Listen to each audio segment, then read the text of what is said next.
Moi, je couds mes robes parce que je les vois comme des œuvres. C'est une peinture, c'est une sculpture. Mais souvent, les gens pensent qu'ils sont qu'un corps. Mais non, tu n'es pas qu'un corps, tu es un mouvement. Tu es une peau, tu es une chevelure. L'idée, c'est, tu peux te marier en short, tu peux te marier en pantalon, tu peux te marier en salopette, tu peux te marier avec un grand jupon, tu peux te prendre pour les pétroleuses, tu peux te marier en Vichy parce que tu as hyper regardé Brigitte Bardot et que tu te maries en Provence. Mais attention, il y a un maestro in the place. Bonjour à vous, bienvenue sur le podcast d'Happy Clip. Aujourd'hui, je suis en extérieur, je suis à Montmartre. Je vais à la rencontre d'une créatrice de robes de mariée artisanale, unique et poétique. On va à la rencontre de Zélia. Je vous dis à tout de suite.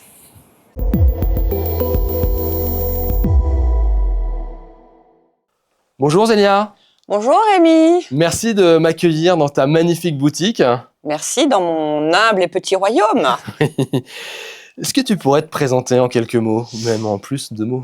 Alors avec joie, Rémi, je vais te raconter parce que c'est quand même ça commence à faire une longue histoire, cette histoire. Je crois, oui, parce que tu m'as dit tout à l'heure, depuis 1984, tu as la boutique, c'est ça? Tout à fait. Alors en fait, je suis montée, donc je suis originaire de Picardie. Je suis née pas du tout dans un milieu de couture, mais un milieu rural. Donc mes parents étaient dans les fermes, ouvriers agricoles, puis charpentiers. Je suis d'une grande famille, mais avec un grand écart d'âge. Donc je suis plutôt une enfant qui a été élevée seule. Beaucoup de solitude dans ce petit village. Et je vais commencer assez jeune, m'ennuyant, à travailler de mes mains.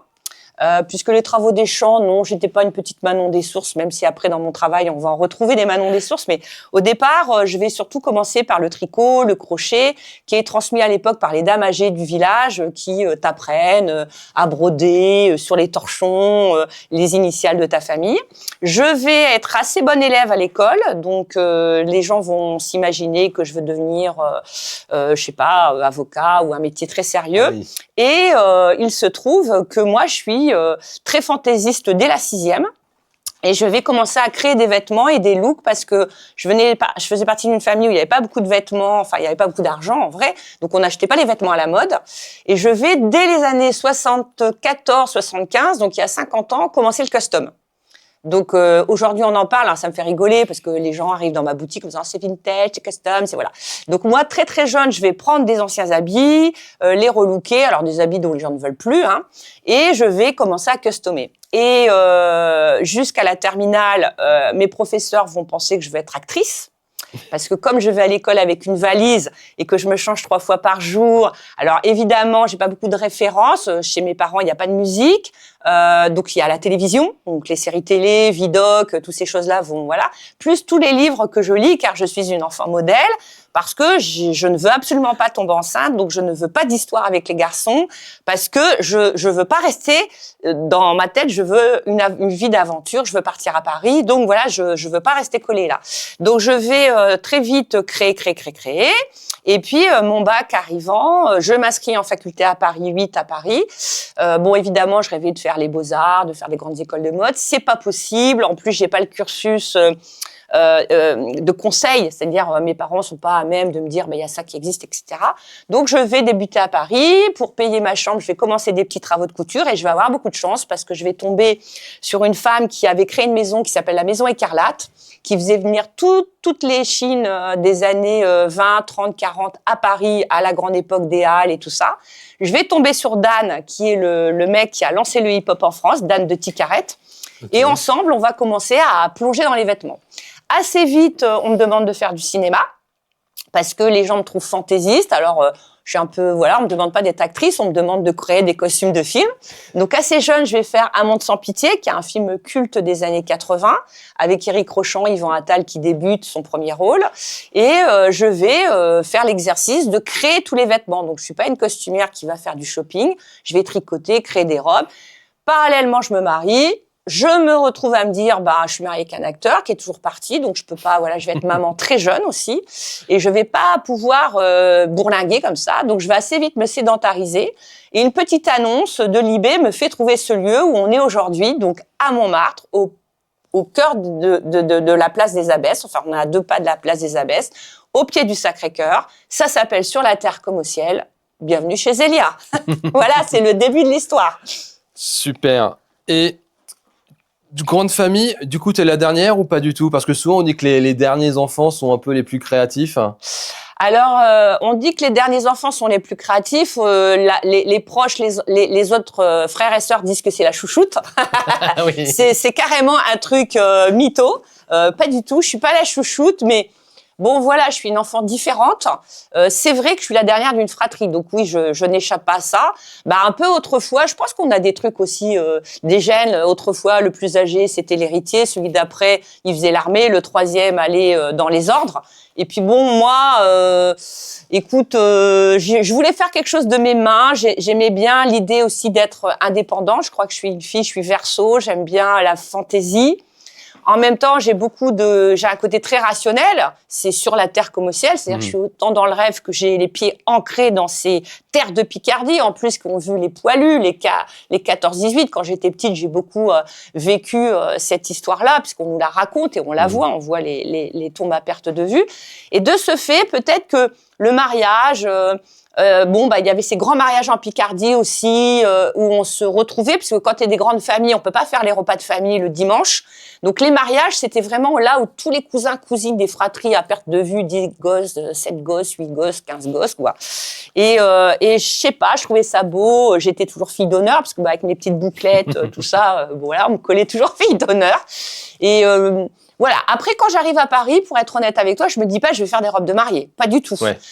L'histoire, elle va arriver comment? Elle va arriver, c'est que je suis très romantique. J'arrive dans un Paris des années 80 punk rock. Mon premier défilé, c'est au Palace, où l'ambiance est plutôt, on écoute Axel Bauer, Cargo de nuit. C'est très punk rock. Les codes sont comme ça, les codes de la mode. Quand tu vas faire des filets au bain-douche, les gens sont en cuir. Tu vois, c'est un trip un peu comme ça. Et moi, j'adore les dentelles. Je suis originaire du Nord, donc pas loin de Caudry, qui est la capitale avec Calais de la fabrication des dentelles des Hauts-de-France. Mais voilà, j'ai du mal à trouver ma place. Quand les gens veulent être méchants, ils me traitent de Chantal Goya. Et puis, ils m'appellent Linda de Souza parce que j'ai toujours ma valise où j'ouvre et je couds des robes, etc. Donc, quand je vais m'installer ici, je vais commencer par faire du spectacle parce que j'ai un peu un pied dedans par mes rencontres. Parce que quand t'as 20 ans, que t'es à Paris, que t'es pas trop con, que t'es pas trop moche, tu te balades. Et puis, tu fais des rencontres. Donc, si t'as pas peur, tu fais des rencontres. Mais j'aimais pas trop. En fait, je trouvais ça compliqué. Il fallait parler avec des productions. L'actrice, des fois, était chiante. Enfin bon, tout ça, ça me plaisait pas. Et comme je m'étais moins mariée, tout le monde me disait « ta robe est formidable, ta robe de mariée est formidable ». Et puis, je me suis mis à faire des robes de mariée. Et là, le hasard va faire que je rencontre Patrick Sabatier et Marie Pricot. Marie Pricot, qui a longtemps travaillé avec Nagui. Et ils vont me proposer de faire une émission de télé qui s'appelle Tous à la une à l'époque. Donc, il faut se remettre dans le contexte. On n'appelle pas ses parents parce qu'il y a des cabines téléphoniques et que on n'a pas de portable, il n'y a pas Internet. Cabine à pièce, en plus, à l'époque. Donc, de ce fait, t'es loin de tout. Et on dit, qu'est-ce qu'elle fait, cette Zélia à Paris? Elle tourne mal, elle traîne dans les boîtes de nuit, elle prend peut-être de la drogue, va savoir. Mais pas du tout, je suis une jeune maman, hyper sérieuse, qui veut s'en sortir. J'ai retrouvé toutes les lettres que j'ai écrites à ma maman dans les années 80, puisqu'elle est partie au ciel, et j'ai tout récupéré. Et ma fille est en train de les lire parce que elle me dit, mais c'est hallucinant, ça raconte complètement les années 80. Je vais avoir la chance de rencontrer le groupe Kiss, Bon Jovi, Nono de Trust. Enfin, c'est super drôle. Je rencontre tous ces artistes, Tom Novembre, qui sont toujours mes amis. C'est-à-dire, on est toujours en train de s'envoyer maintenant, comme il y a les réseaux sociaux, des petits messengers. Alors, la tournée à Hollywood, alors machin. Et puis, je vais décider de pas être Madame 2. Tu vois, je veux être une artiste reconnue, moi. C'est très probant chez moi. Et je vais m'épanouir dans la robe de mariée parce que je capte. J'avais lu le bouquin de Coco Chanel qui racontait qu'elle était pote avec Stravinsky. Moi, je vais devenir pote avec celui que je trouve un des grands compositeurs du XXe siècle, du XXIe siècle, c'est Didier Lockwood, qui est un grand musicien de jazz, qui va devenir mon frère d'âme. Et puis, je vais me rendre compte qu'elle fait porter des fringues à ses copines, à ses sœurs, à ses cousines, parce qu'elle n'a pas de sœurs, mais qui défient, etc. pour elle. Et je vais passablement m'identifier en créant un peu la même méthode, en me disant il faut que je fasse porter mes fringues par mes proches. Ça m'a pas jamais quitté, ça fait 40 ans que ça dure.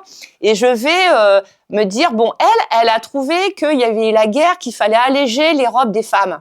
Et moi, c'est le contraire. Les femmes, ça fait 30 ans qu'elles sont au boulot, qu'elles y vont en jean et qu'elles ont plus de rêve. Et je me suis dit, mais si je devenais créatrice de robes de rêve, alors ça peut paraître complètement con. Et puis, je l'ai fait. Voilà, donc je vais commencer par une robe, 2 robes, 3 robes. Je vais évidemment ne pas du tout faire des robes classiques. Donc, on s'attendait, quand je vais à un dîner, on me dit « Ah, tu fais plus de cinéma, Zélia? Tu fais des robes de mariée? Tu fais des robes blanches ?» Non, pas du tout. Je fais des robes de couleur. Mais qui achètent ça? Ben, les filles comme moi, qui n'ont pas envie de porter des robes tradies, qui souvent, c'est le début des femmes qui habitent, on appelait ça à la colle, c'est-à-dire les femmes qui habitaient chez leurs copains sans être mariées, Oui. celles qui tombaient enceintes avant d'être mariées, qui n'avaient pas le droit de mettre une robe blanche et un voile.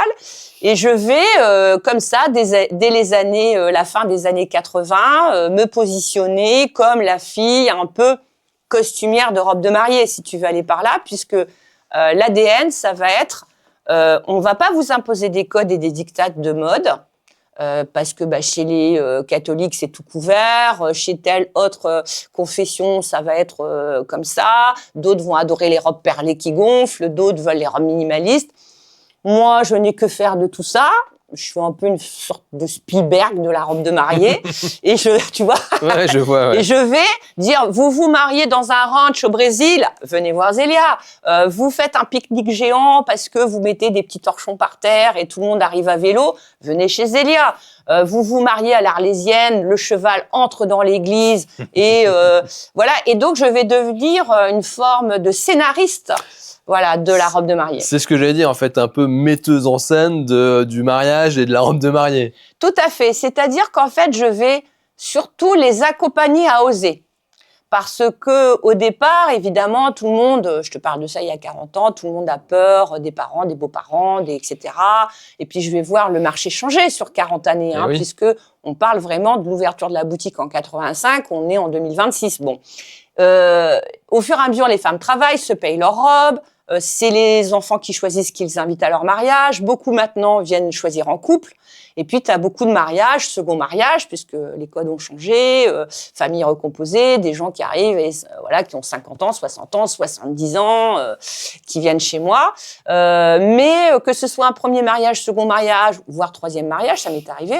Des filles qui achètent 3 fois une robe de mariée ici, qui disent c'est pas le problème de la créatrice, c'était les mecs. Tu vois, bon. C'est ce que j'allais te poser comme question. C'est ce que tu as des clientes qui sont venues plusieurs fois. J'ai des anecdotes, j'en ai 3 fois de suite, oui, tout à fait, Ah ouais. oui, absolument. Énorme. Donc, énorme, ouais. Et puis bon, en plus, comme c'est pas une robe standard, quand tu as une robe Zélia et que tu t'es mariée l'été, là, tu dis « Ah, et celle d'hiver en velours, elle était pas mal aussi. Ah, ne parlons pas de celle d'automne. » Alors, si on peut, pour faire simple, pour expliquer aux gens qui me connaissent pas du tout, peau d'âne. Voilà. Donc, par exemple, là, j'ai posté une photo d'une maman, parce que je fais aussi les mamans, puisque les mamans sont comme moi. Les femmes de 60 ans aujourd'hui, elles n'ont pas envie d'être en tailleur, elles ont fait du sport, elles ont bossé, working girl, elles sont super gaulées, elles n'ont pas du tout envie de mettre un truc moche au mariage de leur fille ou de leur fils. Donc, effectivement, je récupère aussi ces femmes-là. Et l'autre jour, j'ai posté une maman qui s'est mariée en blanc, qui s'est mariée, qui a acheté une robe pour le mariage de son fils en blanc, parce que c'était en Grèce, et que son fils épouse un homme. Bon, j'ai posté ça, mais j'ai eu des milliers de commentaires, de hurlements de femmes au fin fond de Louveciennes, retraitées, 70 ans. « Mais le blanc, c'est pour la mariée !» Je lui dis « Oui, sauf quand il n'y a pas de mariée. » Oui. Alors, il comprenait pas. Comment ça, il n'y a pas de mariée à un mariage? Des fois, il y a 2 mariés. Donc, c'est compliqué parce que sur 40 années, t'as encore des gens pour se dire, ah bon, le mariage pour tous, ça existe, etc., etc. Et puis surtout de se faire plaisir. Et je leur dis, mais vous n'avez pas regardé Peau d'âne? À Peau d'âne, tous les parents sont en blanc. Et je suis estomaquée, si tu peux me poser une question que tu ne me poses pas, mais à laquelle je vais répondre tout seul. Je suis surprise que ce marché n'ait pas évolué. Parce que je suis arrivée avec un vent comme ça de fantaisie. Bon, je peux comprendre encore que dans les années 80, on sortait de 60-70. C'est-à-dire que les années 60, tu regardes les émissions de télévision, les petites filles, elles disent qu'elles vont se marier, qu'elles vont faire le ménage à la maison, que voilà, etc. Donc 70, bon, voilà, révolution sexuelle, machin. Mais dès les années 80, c'est punk, c'est rock, tu vas à des salons, il y a des couleurs, il y a des thèmes, tu regardes les couleurs des bagnoles dans la rue, tu regardes, je sais pas, les looks des chanteurs. Et puis, tu as le truc qui va comme ça. Voilà, les années 2000, moi, j'ai trouvé ça terrifiant dans la robe de mariée. Des filles qui disaient, non, mais je fais une robe simple, je veux pas mettre beaucoup d'argent. Ben, en vrai, ça n'existe pas, en fait. C'est comme faire repeindre chez toi, en fait. Soit tu le fais toute seule, soit tu veux des professionnels. Donc, moi, je me suis vraiment positionnée comme une professionnelle de la création de robes de mariée, scénographiée, fantaisiste, poétique, romantique, fun. Voilà. L'idée, c'est, tu peux te marier en short, tu peux te marier en pantalon, tu peux te marier en salopette, tu peux te marier avec un grand jupon, tu peux te prendre pour les pétroleuses, tu peux te marier en Vichy parce que tu as hyper regardé Brigitte Bardot et que tu te maries en Provence.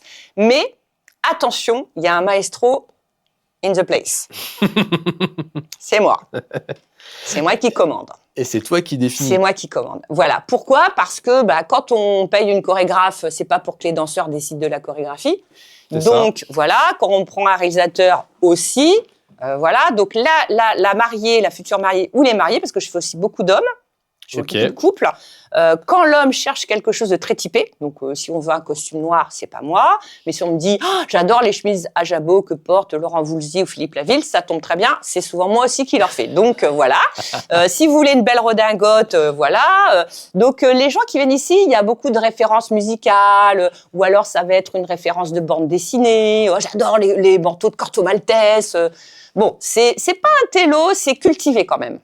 Ouais, cultivé et fin. Ouais, cultivé et drôle. Voilà. Donc, un peu d'argent parce que, ils ont décidé de mettre un peu de budget dans la tenue. Ouais. Ils vont considérer que ça fait partie d'un tout. C'est pas genre, oui, mais c'est une robe que je mets qu'une heure. Bon, c'est comme le jour où tu fais ton enfant. Oui, c'est une fois de plus où tu couches avec ton mari, mais c'est pas pareil. Il y a un moment. Il se passe un truc. Il se passe un truc, il y a un moment magique qui va faire que dans le souvenir et dans ta vie, il y a quelque chose qui existe là. Donc, moi, j'ai plutôt des femmes qui le vivent comme une tenue de scène, c'est-à-dire qu'une chanteuse, pareillement, moi, j'en habille beaucoup, je fais toutes les robes de Patricia Petitbon, l'extraordinaire chanteuse lyrique, Marie-Claude Pietragala, la magnifique et extraordinaire danseuse, des chefs d'orchestre, j'habille des chanteurs, des chanteuses. Pourquoi ? Parce que quand ils arrivent sur scène, il faut créer un effet. Ils pourraient se dire, non, j'ai une robe, je vais mettre la même pendant 25 ans. Pourquoi Dalida avait plein de robes ? Ça faisait rêver les gens. Donc, la robe de mariée, elle va accompagner des personnalités, j'ai envie de dire des personnalités, parce que chaque personne est une personnalité. C'est ce que j'allais dire. Qui va dire, tiens, nous, on a loué un moulin.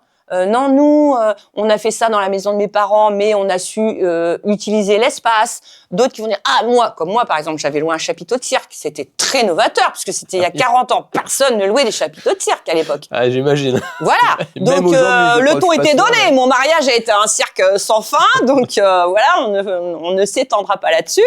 Mais c'est vrai que d'un seul coup, quand tu as un lieu très typé, après, tu as le physique. Donc, le physique, il est très important. Donc, c'est vrai qu'ici, ça va te sembler bizarre, ça va sembler bizarre aux femmes. Moi, je ne suis pas une couturière de robes sur mesure. OK ? Je ne suis pas une costumière, donc je ne fais pas de réédition. Je fais de la composition. En gros, si je faisais des musiques de film, je ne vais pas reprendre la musique de film de Titanic pour ton mariage. Oui. Je vais t'inventer une musique. Tu remixes. Voilà, je suis vraiment, et voilà, je suis artisan d'art, je suis une artiste en fait, qui coud. Je couds moi-même mes robes. C'est très singulier parce que souvent tu as des ateliers. Moi, je couds mes robes parce que je les vois comme des œuvres. C'est une peinture, c'est une sculpture. Donc, dans un premier temps, je vais d'abord poser des questions aux femmes sur pourquoi elles veulent venir chez moi. Bon, surtout que je vieillis, donc je leur dis, attendez, faut pas me bousculer. Donc effectivement, quand tu fais des émissions de télé, on parlait de la robe de ma vie, tu vas avoir plein de coups de fil d'un coup parce que tu passais à la télévision, mais tu as des tas de gens qui n'ont rien à faire là. Ça veut dire, ils te disent, ah oui, mais je suis sûre que vous allez bien faire ma robe parce que techniquement, oui, alors j'ai de la technique, mais elle est appliquée que pour mon univers. Donc de ce fait, je ne fais pas de copie. Je ne vais pas retoucher une vieille robe. Je fais pas de custom. J'en faisais quand j'avais 14 ans à 62. J'en fais pas.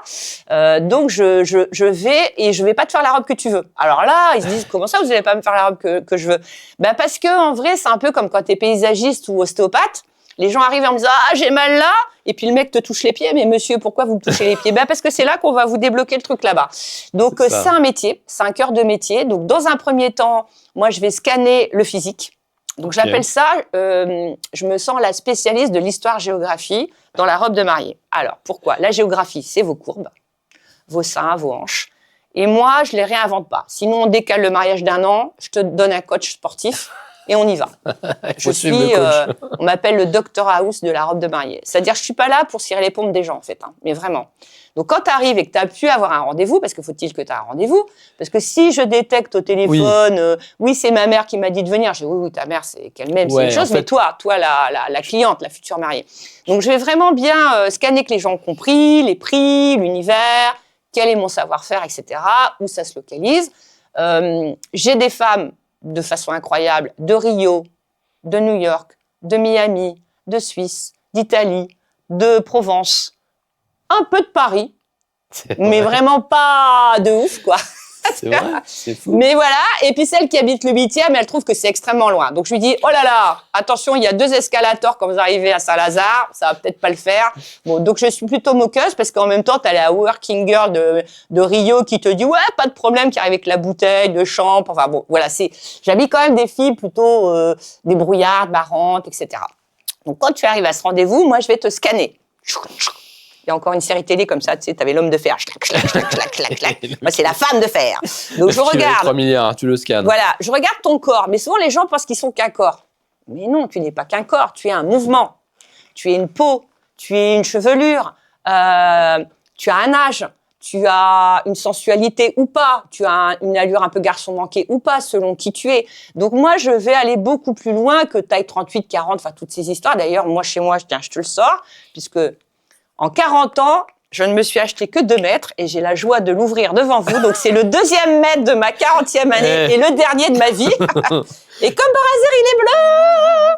Voilà. Et donc, il est tout neuf. Il est tout neuf. Voilà. Donc, ça, c'est pour mes 10 prochaines années, 5, 15, 20, ce que Dieu veut, n'est-ce pas? Puisque je suis assez du genre à coudre jusqu'à la fin. Tu vois, regarde, je me le mets même en collier et tout. Et donc, moi, je vais évaluer. Donc, mon métier, je pourrais, si j'avais fait des grandes études, je serais certainement consultante en audit dans les super grosses boîtes en leur expliquant comment il faut réagencer tout ça. Donc, moi, j'ai une analyse de ton physique, de ton allure. Je vais très vite poser des questions. Donc, souvent, les mariées, elles arrivent, elles t'inondent de commentaires. Ah oui, alors moi, je suis hyper chiante. Ben, je lui dis, si vous me le dites, attention, parce que ça a un motif pour être viré, en fait. C'est vrai. Ouais, moi, je suis hyper compliquée. Ah ben, on n'aime pas trop non plus. On aime plutôt les nanas qui aiment bien un peu boire un coup et être sympa. C'est fou. Et la fille qui te dit, je sais ce que je veux, alors là, c'est carrément éliminatoire. Aussi. Bon, bah oui, parce que, si vous pouvez faire, c'est comme si moi, je dis, quand j'arrive à l'accouchement, je sais ce que je veux. Je veux une fille, je veux qu'elle soit rousse, je veux qu'elle ait les yeux bleus. Bah, si c'est pas ça qui sort, on fait qu'on le met à la poubelle. Donc, il faut se laisser abandonner dans un accouchement. Il faut faire confiance aux personnes dont c'est le métier qui vont t'épauler. Donc, c'est un travail qu'on fait ensemble. Attention, c'est pas moi, la grande Zeria, je suis pas Karl Lagerfeld, je suis pas genre, oui, moi, je te vois en bleu, je fais pas du tout de trucs comme ça. Au contraire, je vais très vite me concentrer. C'est pour ça que je vais préférer les rendez-vous en tête-à-tête. Donc, j'ai énormément de femmes qui viennent seules. Ok, ouais. J'ai beaucoup de femmes qui viennent à 2. Ça peut être leur fille, ça peut être leur maman, ça peut être une sœur. Voilà, mais entre 2. femmes. Voilà. Et j'ai beaucoup de couples quand ils veulent qu'on habille les 2. Parce que du coup, ils font la surprise aux invités. Du coup, le thème Pirates des Caraïbes, le thème, voilà. Bon.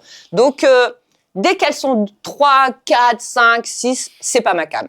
Donc, le principe de la robe de ma vie qui était basé là-dessus, c'est pas du tout comme ça que je travaille, c'est pas du tout ma clientèle. Oui, les sorties entre copines pour essayer les robes. C'est pas centré. C'est-à-dire qu'il faut que tu ailles me voir comme si tu allais entre le médium, la fille qui va deviner ta robe, et l'ostéopathe, la fille qui va sentir ta robe. Donc, plus j'ai de gens qui parlent, de gens qui font les andouilles, qui essayent de faire des photos. D'ailleurs, les photos sont interdites. Les visuels sont interdits. Donc, souvent, les gens arrivent en disant « Je sais ce que je veux, tac, tac. J'ai arpenté Pinterest en long, en large, en travers. Donc, je veux ça, je veux ça, je veux ça. » Je lui dis « Écoutez, si vous savez ce que vous voulez et si vous voulez des copies, ben, vous allez voir une couturière de quartier. Bon, il y en a de moins en moins, donc ça devient compliqué. Mais moi, c'est pas du tout ce que je fais. Parce que la fille, elle va te montrer un short et tu regardes les jambes, tu fais « Ouais, ok. So what ?» Donc, et puis à côté, tu vas avoir une femme. Récemment, j'ai habillé une hôtesse de l'air, 50 ans, second mariage, magnifique, qui se marie sur une plage corse, des jambes comme ça. Voilà, donc même elle voulait pas être en short. C'est moi qui lui dis tiens, si on se mettait en short. Parce qu'elle avait une surjupe qu'elle enlevait, etc. Et après, elle dansait en short. Donc les gens, ils partent dans des délires. Tu sais, c'est comme si on me lâchait dans une agence de voyage, quoi. Vas-y, Zélia, prends ce que tu veux. Bah, évidemment, je vais faire Dactari, on va faire le Kenya. Voilà. Après, il faut relativiser. L'argent, donc moi, j'ai beaucoup de choses entre 2000 et 4000 euros. C'est ce que je vends le plus. Ok. T'as beaucoup de paniers moyens, 2005, 3000, 2008, voilà. 4000, c'est le plus haut, et 2000, c'est les premiers prêts. Pourquoi ? Parce que on va payer aussi pour être dans ce cadre magique, parce que la boutique est très belle. J'ai sourcé, ça plaît beaucoup à cette nouvelle génération, énormément de tissus. Ma fille te dirait que j'ai pété un câble, parce que j'ai acheté plus de 100 000 euros de tissus quand j'avais 25-30 ans. Ah oui, effectivement, je peux la comprendre. Donc, c'est lourd en trésorerie, surtout si je meurs, comme, voilà, bêtement. D'un seul coup, bah tiens, qui va faire quelque chose avec ça ? Ton héritage. Mes enfants ne savent pas coudre, donc ils me disent, il n'y a pas, t'as acheté, c'est comme quand t'as fait les courses, t'as acheté des légumes, il va falloir les cuisiner. Donc, j'ai de la chance, c'est pas périssable, puisque j'ai carrément créé, comme avec le vin, des armoires fraîches, où mes tissus sont sans lumière, enfin tu vois, sont avec une température comme ça, préservés, ouais. Préservés. Et de ce fait, j'ai aussi la joie d'avoir des tissus que plus personne ne trouve. Parce que quand tu fais du prêt-à-porter ou de la mode, ben t'as le même fabricant qui fait le tour des boutiques de robes de mariée, t'as les gens qui vont peut-être aller au marché Saint-Pierre ou dans toutes les boutiques attenantes, donc ils vont regarder comment est faite ta robe, vont regarder la photo. Les plus effrontés vont venir l'essayer pour voir en vrai comment elle tombe sur elle et essayer de la copier. Parce que, évidemment, des filles comme moi, ou à notre regretté Bac Shaoul, que j'embrasse au ciel, on a été, quand tu crées des robes différentes, t'es aussi extrêmement copié par les couturières. Donc, notre problématique, c'est les marques industrielles qui vont venir pomper un peu notre esprit. Évidemment, quand je sors les bustiers, rappelle-toi, dans les années 88-89, parce que moi, à l'époque, mon mari fait le Gerfo, donc je suis toute la journée à le regarder en le trouvant beau et que c'est des trucs de Gerfo, des costumes de Marie-Antoinette. Je vais lancer les bustiers, tout le monde, quelques années plus tard, tu vas avoir Complicité la Fête ou d'autres gens qui vont reprendre les thèmes. Aujourd'hui, c'est un peu moins ça, parce que finalement, les couturières sont tous des stylistes modélistes qui ont fait des études et qui crobardent, qui font des robes sur mesure. La fille vient en disant « je voudrais une robe bouffante comme ça ». J'ai même des femmes qui viennent essayer ici, qui me disent « je reste sur mon projet, mais en fait, c'est dingue. Tout ce que tu m'avais dit, c'est pas du tout ce à quoi j'avais pensé. C'est super beau, c'est des super belles matières, c'est pas cher pour ce que tu proposes, mais je veux rester sur mon idée. » Et puis, toi, Dieu merci pour moi, plein d'autres femmes qui basculent dans l'autre monde, comme si elles sortaient de peau d'âne ou d'un conte de fées, qu'on te dit, toi, c'est couleur soleil, toi, c'est couleur de lune. Et elles vont me suivre, me faire confiance, puisque tu as une grande partie de femmes qui vont acheter une robe qui existe en rayon. Donc, ces fameux tissus que j'ai en stock, moi, j'arrête pas. C'est-à-dire que les gens font, tu travailles, je travaille pas, je suis une bête de travail, je suis une acharnée, je fais des heures pas possibles. Donc, je me suis organisée, j'ai aussi un bar. Voilà, où je me sers mes propres bières. J'ai pas encore le tirage de fût, mais ça va venir. Et je suis là, des fois, 12, 13, 14, 15 heures.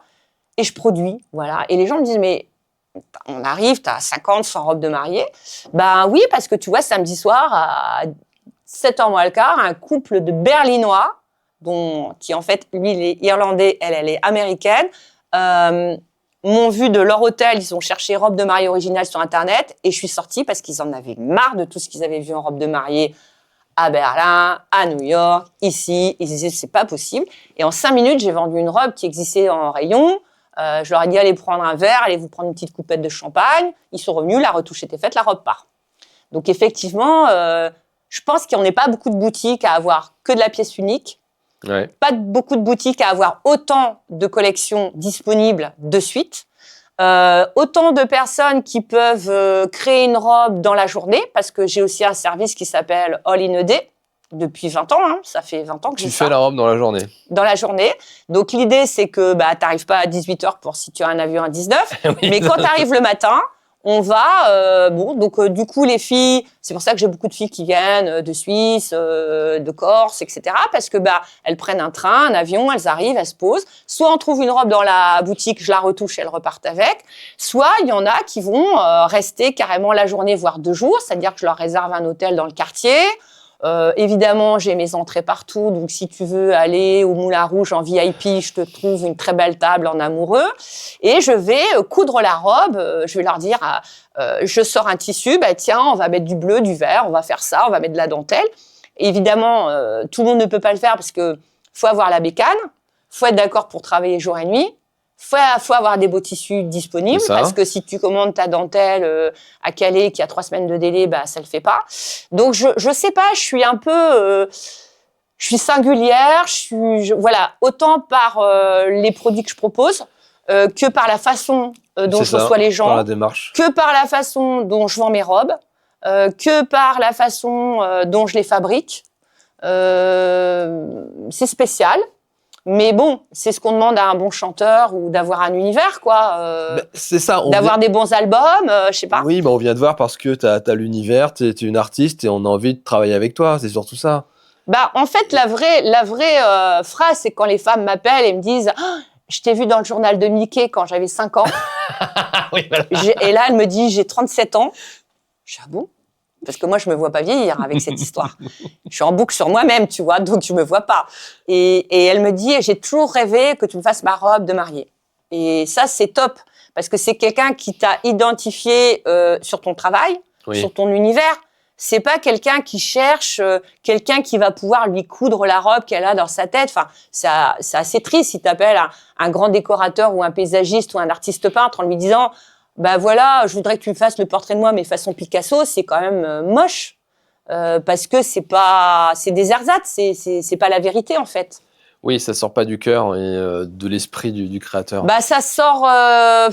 on est dans un monde comme ça. Tu me parlais de la fast fashion tout à l'heure. Oui, bon. Je voulais te poser la question. La fast fashion, ou la copie. Regarde aujourd'hui des femmes qui se baladent avec une copie de Vuitton. Enfin, pour moi, c'est irréel. Je viens d'un milieu social, très simple.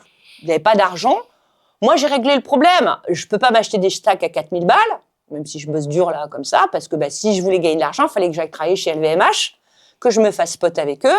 Je prends 2-3 petites lignes de coke, et puis je te sors des collections, et puis je gagne 25 000 balles par mois, et je vais te dire un truc, on me l'a proposé. Parce que souvent, les gens se disent, oui, Zélia, les coïncidences à Montmartre. J'ai choisi d'être là. D'abord, tu le sais, je n'ai pas été que là, puisque j'ai eu une boutique au Palais Royal.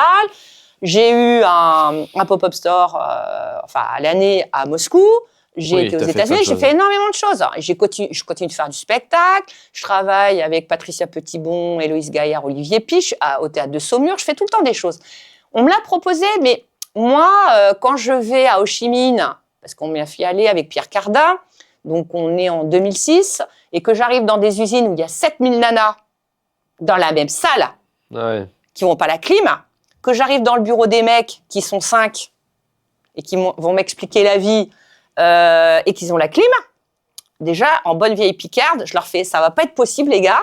Il y a un Ils problème. me disent « de quoi tu te mêles ? T'es pas là pour ça, t'es là pour créer des modèles, etc. » J'ai fait un partenariat avec Chanel, plus précisément avec la maison Guillet. Bon, tu fais j'avais fait des accessoires. Bon, t'as pas le regard sur qui on avait fait Who's Next, sur la déco de Who's Next. J'ai pas le regard sur qui est le photographe qui font les photos. Bon, moi, j'aime pas, évidemment. Ils me font des photos, je dis, putain, ça va pas, t'as vu comment je suis chiante pour le cadre. Bon. J'ai dit, c'est pas possible. T'es une artiste complète. Je suis une artiste. T'es dans la maîtrise de tout. Il faudrait que je sois comme un Karl Lagerfeld ou H&M, que j'ai un grand pouvoir. Et donc, tous les gens qui travaillent dans la mode sont déçus. quels que soient les univers où il y a du luxe, moi j'en connais plein, j'ai plein d'amis évidemment dans ce métier. Ouais, j'imagine. Ils sont tristounes, ça le fait pas, etc. C'est très tendu, c'est violent, c'est speed, c'est bon en vrai aussi avec leurs histoires de collection tous les 6 mois là. Ils dorment pas. Ça s'arrête pas que ça s'accélère Voilà, en plus. ça, voilà. Et puis après, tu as tous les autres, la fast fashion. Bon, moi je rigole parce qu'on est tous là à faire une histoire avec le Shine, comme on dit. Bon, bref. Excuse-moi, mais aujourd'hui, des grandes marques françaises qui avaient le leadership depuis 60 ans en France, où est-ce qu'ils font fabriquer les robes de mariée que toutes les filles rêvent avec les perles et les machins? C'est fabriqué en Chine. Il n'y a pas un pet de robe qui est fabriqué. Donc moi, j'ai des grands fabricants, pour pas dire le nom le plus connu en France, qui, depuis 4 générations, c'est-à-dire 4 ventes, m'appellent en me disant « Célia, fais-nous une collection, fais-nous une collection ». Les mecs, ils me payent au lance-pierre. J'ai pas le regard sur les photos, on recommence, on reprend les mêmes, on y va. Et deuxièmement, ah non, on va pas fabriquer français, Zélia, on va pas prendre les dentelles à Calais. Mais si on travaille avec une fille comme moi, faut faire une vraie belle collection.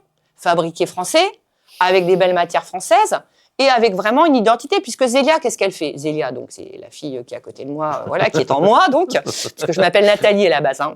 Donc j'ai changé de prénom comme Johnny Hallyday, comme tout le monde, voilà, ça faisait plus chic, c'était le prénom de mon arrière-grand-mère. Et donc, qu'est-ce qu'ils vont faire? Bah, ils vont vouloir vendre mes robes au prix de mes robes, à 2000, 3000 balles, alors qu'elles sont fabriquées en Chine dans des tissus de merde. Bah, je dis aux filles, bah, ça sert à quoi? En fait, j'ai besoin de servir à quelque chose. Moi, je suis quelqu'un, je me suis pas demandé, souvent on m'a dit, t'es heureuse, t'es pas heureuse. Ça, c'est des trucs de riches, hein. Ou je suis dépressive, j'ai pas le temps. Pourtant, j'ai eu des grosses galères, hein. J'ai divorcé, j'ai dû élever 2 enfants toute seule, etc. J'ai dû fermer des boutiques après, quand ça marchait pas, etc. Ça. Non, mais galère. Mais en vrai, je me pose pas toutes ces questions, moi. Je me lève le matin, est-ce que je suis utile à quelque chose? Si je suis pas utile, je suis comme les petites personnes âgées qui font « Oh, je peux plus faire mon ménage, je sers à rien. » Et c'est vrai que c'est important de servir à quelque chose. Tu vois, bon, bah, à mon humble niveau, des tas de femmes qui sont très fortes, parce que souvent on dit « Ah, ben alors du coup, Zélia, elle habille que les filles très belles, très minces, très jeunes. » Non. Je vais te dire, j'habille des filles très rondes, j'habille des filles de tous les âges, de toutes les confessions, de toutes les religions, de tous les milieux sociaux. Mais ils trouvent en moi quelqu'un en qui ils ont confiance. Et va naître de tout ça aussi des grandes amitiés. Je sais pas si tu as vu les défilés où je fais défiler des vrais mariés. C'est-à-dire que tu as quand même des nanas. Si, ouais, il y a une période, tu le faisais, ouais. Je l'ai fait récemment, je l'ai fait au mois de juin dernier. Devant le mur des Je t'aime, il y avait les 25 ans de la création du mur des Je t'aime et Frédéric Baron est un de mes amis. Donc on s'est dit, tiens, on est à Montmartre, faisons un événement. Et de ce fait, j'ai fait défiler des vrais mariés. Alors, j'ai fait n'importe quoi parce que je fais, ah ouais, mais la moitié de mes mariés, ils n'avaient pas de mail à l'époque. Comment on les retrouve? Donc je suis allée sur les réseaux sociaux, enfin, je me suis galérée. Et contre toute attente, des filles qui vivent à Lille, que j'ai mariées il y a 36 ans, sont revenues avec leur robe de mariée dans la valise. Alors là, le moment de repassage, en plus, il fait toujours beau quand je fais des événements dehors, on dirait que Dieu me suit, tu vois. Parce que souvent, les gens font « Mais t'as pas peur qu'il pleuve ?» Bah, il faisait genre 38 degrés. Donc, je te dis pas le repassage, plus le vin blanc, plus le petit rosé, machin. Et en fait, c'est trop génial, c'est-à-dire, bon, ok, je suis pas riche comme certains stylistes, mais ça n'a pas de prix d'être exposé au musée des arts et décorations de Berlin. Ça n'a pas de prix, toutes ces femmes qui prennent l'avion, le train, qui arrivent avec leurs robes. J'ai aussi cette année eu, je sais pas combien de filles dont j'ai fait la robe à la maman. Oui, ok. Un truc de dingue. T'en as même, c'est des copier-coller. Tu regardes la fille et la mère, tu fais, ah non, mais attends, t'as la copier-coller de ta maman quand elle avait 30 ans. Qui arrive. Et ouais, et c'est pas facile parce que tu vois, quand t'es chanteur, je te parlais de mes amis, Tom Novembre, Arnold Turbous, tout ça, bah, des fois, on a eu des succès dans les années 90, ce que je considère être mon cas. Je sais pas si tu te rappelles, mais j'ai pété les télés. J'ai pas. Oui, t'étais parti. Là, j'ai tout sur DVD, tu sais, en cassette. Faut que je mette tout pour sauvegarder parce que les cassettes s'abîment. Mais j'en ai des centaines et des centaines et des centaines et des centaines. Et du coup, comment dirais-je, je fais un signe à une petite copine qui voulait me faire coucou. Je suis en train de me dire, bon, il faut continuer d'être créatif. Tu posais la question, par exemple, certains photographes vont un peu s'arrêter, ils vont dire « Ah, mais moi, je photographie les Rolling Stones, je peux pas faire mieux au monde. » C'est pas vrai, en fait. J'ai eu un petit moment comme ça de stress en me disant « Mais est-ce que les gens vont aimer mon travail ?» Et moi, j'ai beaucoup de chance parce que En vrai, il y a 30 ans, les rédactrices de mode m'aimaient pas parce que quand tu cousais toi-même tes robes, t'étais vraiment une crevarde. Je mâche mes mots. Ouais, c'était... J'ai eu des rédactrices de mode qui refusaient de venir dans ma boutique parce que j'étais entre Pigalle, Barbès et la place du Tertre. Ouais, C'était vraiment ringard. Les mêmes aujourd'hui, elle ou Marie-Claire ou machin, font « Ah, what the fuck !» T'as cuté de la place d'Isabelle, the place to be, où tout le monde veut être, même Pierre Hermé, même toute la fashionata veut être là. Bon, on n'est pas avenue Montaigne, mais c'est quand même très chic. J'ai la chance d'avoir un jardin. Tu vois, mes mariées, quand elles attendent, elles vont prendre une petite limonade ou un petit verre de blanc derrière. Bon, voilà, en attendant la retouche. J'ai un super bel outil, en fait. Et j'ai tous ces tissus. Les gens apprécient, comment dirais-je, le fait main. Ils apprécient la pièce unique. Dieu sait qu'on m'a critiqué, mon pauvre ami, en me disant « Mais tu pourrais faire une collection. Allez, pour Pronuptia, Pronovias, à l'époque, il y avait Cymbeline, il y avait bon. Mais pourquoi tu t'embêtes ?» Mais en fait, je m'embête pas, les gars. Ce qui m'embête, c'est de bosser pour vous, en fait. Pourquoi ? Parce que tu te retrouves, que tu le veuilles ou non, dans une démarche commerciale. C'est ça. Parce qu'il faut mettre 10 cm de moins de tissu. Parce que la photo, le photographe coûte trop cher, on va plutôt prendre celui-là, etc., etc. Moi, j'ai une grande liberté. J'ai une grande indépendance. C'est pas que j'ai envie de dire aux gens, je vous mets dehors, je vais pas vous caster, parce que je fais un casting. Mais c'est normal que je fasse un casting. J'ai que 2 bras, donc je peux pas prendre 25 rendez-vous par jour à des gens qui me disent « Ah non, finalement, j'ai réservé pour un massage, mais je veux pas de massage. » Ou « J'ai réservé une table, mais non, je vais pas dîner. » Finalement, on vient pas. Aujourd'hui, il y a un problème de comportement. Les gens vont acheter des copies, les gens vont vouloir le beurre, l'argent du beurre, c'est-à-dire tu peux pas avoir une robe en dentelle et... Ma fille en parlait très bien, on faisait des racines et des ailes il n'y a pas très longtemps, qui parlaient des Hauts-de-France et des dentelles. Elle disait, moi, ma mère, parce qu'elle dit ma mère, mes enfants disent toujours ma mère, ils disent pas maman, je sais pas pourquoi, bon bref, ils disent ma mère. C'est vrai. Ma mère, elle va dire à la mariée, on va plutôt mettre 10 cm ou 20 cm d'une très belle dentelle, qu'on va placer à un endroit, c'est un moment d'ailleurs stratégique, parce que faut la qualité. Moi, je me compare souvent au cuisinier. Tu vois, d'ailleurs, c'est pas par hasard que j'ai sorti des lignes de tabliers. Le premier jour où j'ai mis des tabliers en vitrine à côté de mes robes de mariée, les gens font « What ? Qu'est-ce que c'est ?» Mais elle est partie où ? Voilà, c'est-à-dire que je travaille comme les chefs, les ingrédients, les petites recettes, évidemment, comme un ostéopathe ou un chef, les petites astuces. Ça, c'est un métier. Et de ce fait, une fille qui rentrait en voulant une robe blanche, fluide, va repartir, parce que quand elle me dit « Oui, je sais ce que je veux à peu près », bon, je la laisse parler. Mais après, je pose des questions. Donc, moi, je voulais être commissaire de police étant jeune. Donc, vraiment, je pense que si j'avais pas fait créatrice de robe de rêve, j'aurais fait ou danseuse de revue. Bon, compliqué aussi, parce que je voulais être la meneuse de revue, évidemment. Pas danseuse dans le coin là-bas. Et sinon, commissaire de police. Et je pense que, comme j'étais bonne à l'école, je pense que j'aurais vraiment pu faire un parcours. De ce fait, je vais en garder un sens de l'observation profond. Aussi de pas croire tout ce que me racontent les gens. Oui. Donc, de creuser. Donc, je vais toujours creuser, parce que, en fait, tu t'aperçois qu'il n'y a pas de hasard. Pourquoi telle personne loue tel type de lieu que tel autre.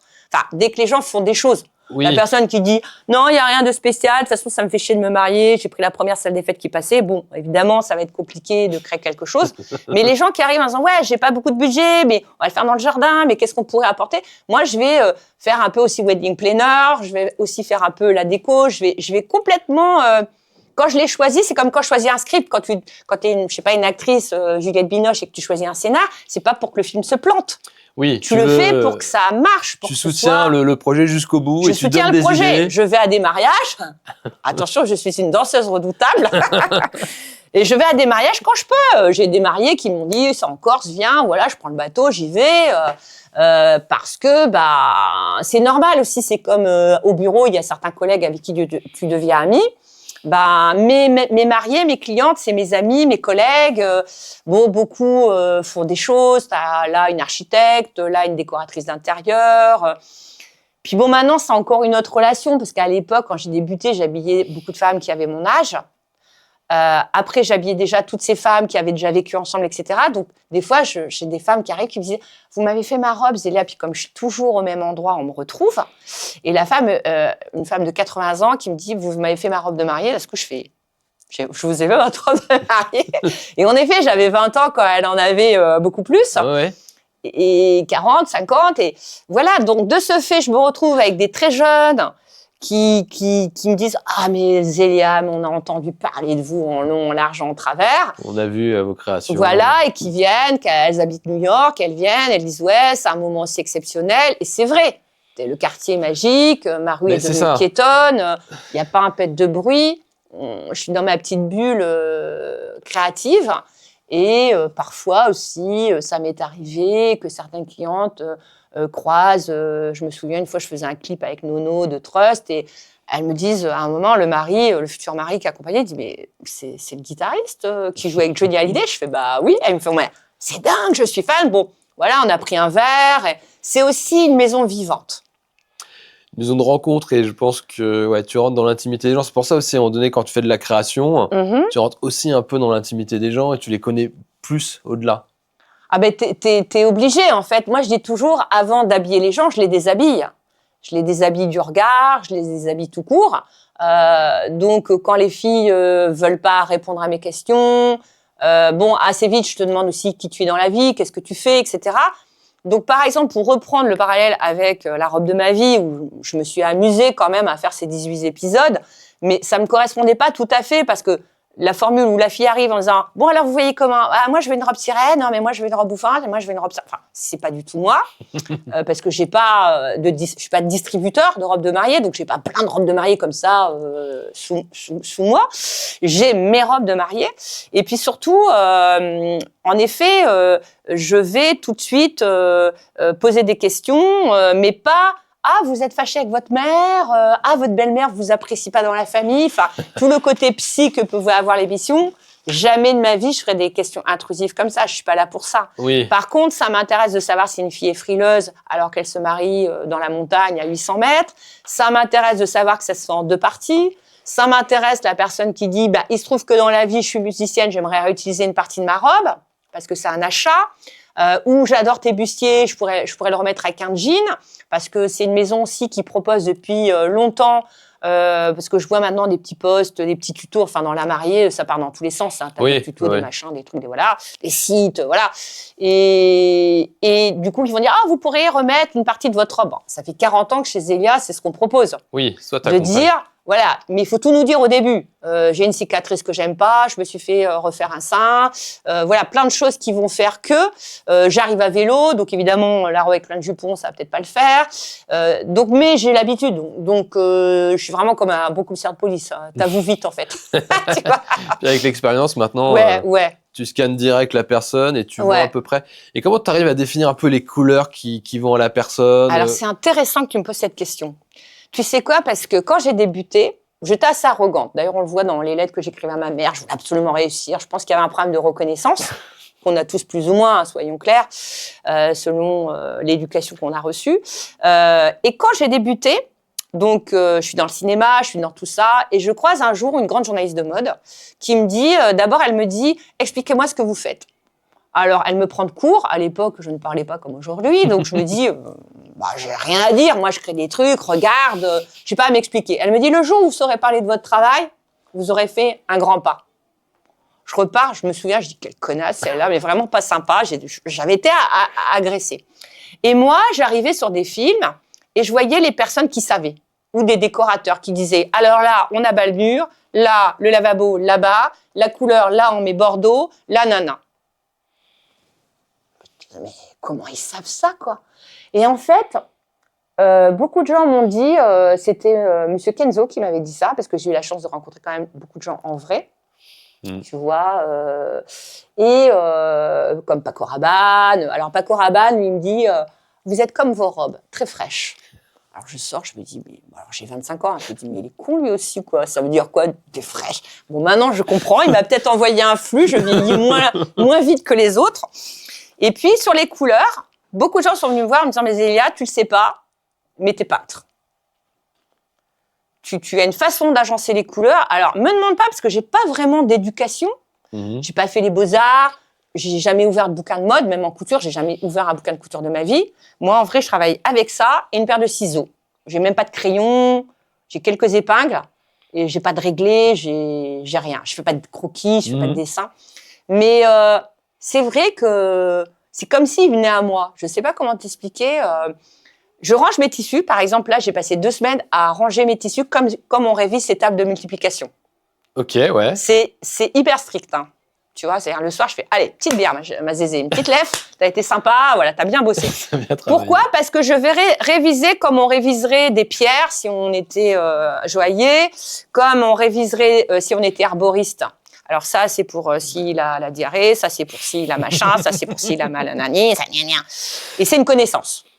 Et moi, je les vois comme ça. Donc, je vais souvent passer des heures. Là, par exemple, j'ai rangé plus de 4000 fermetures éclairs. Et je les mets par taille, par couleur, par taille, par couleur. couleur. Toutes différentes. Comme un truc de bébé, tu sais. Et mon cerveau, il enregistre. Puis d'un seul coup, tu as une femme qui rentre. Oui, bonjour Zélia, je suis anglaise, je arrive de Londres, tout ça. Puis d'un coup, je vois. Alors, je vois du vert et du parme. Ouais. Et puis, bah, j'y rien au début. Je lui pose des questions, je la fais se déshabiller, je regarde comment elle est faite et tout ça. Elle me dit, ouais, mon mari va porter au mariage une veste, tu voulais un peu des anecdotes, une vraie veste des Beatles qu'on a achetée chez un antiquaire et qui était vraiment une veste que je vois très bien laquelle c'est. Enfin, bref, elle m'amène la photo. Donc, lui, il a ça quand même. Ça, on en tient compte, tu vois, de comment s'habille le mari, voilà, etc. En plus, hein. En plus du lieu, en plus de tout. Ouais. Et d'un coup, je lui dis, et alors c'était drôle parce que la veille, j'avais donc trié ces tissus et j'avais pris des tissus velours et violet, vert, que j'avais posé sur les marches parce que j'ai un grand escalier. Je sais pas pourquoi. Moi-même, me demande pas, je ne sais pas. Et d'un coup, je la regarde, je fais, moi, je verrais bien du vert et du parme. Elle me dit, c'est fou que tu me dises ça parce que c'est mes couleurs préférées. Et je descends, donc 4 secondes, je sors les trucs, donc je cherche même pas puisqu'ils sont déjà là. T'avais préparé. Et là, elle me dit, mais what the fuck, comment t'as fait Bah, je sais pas.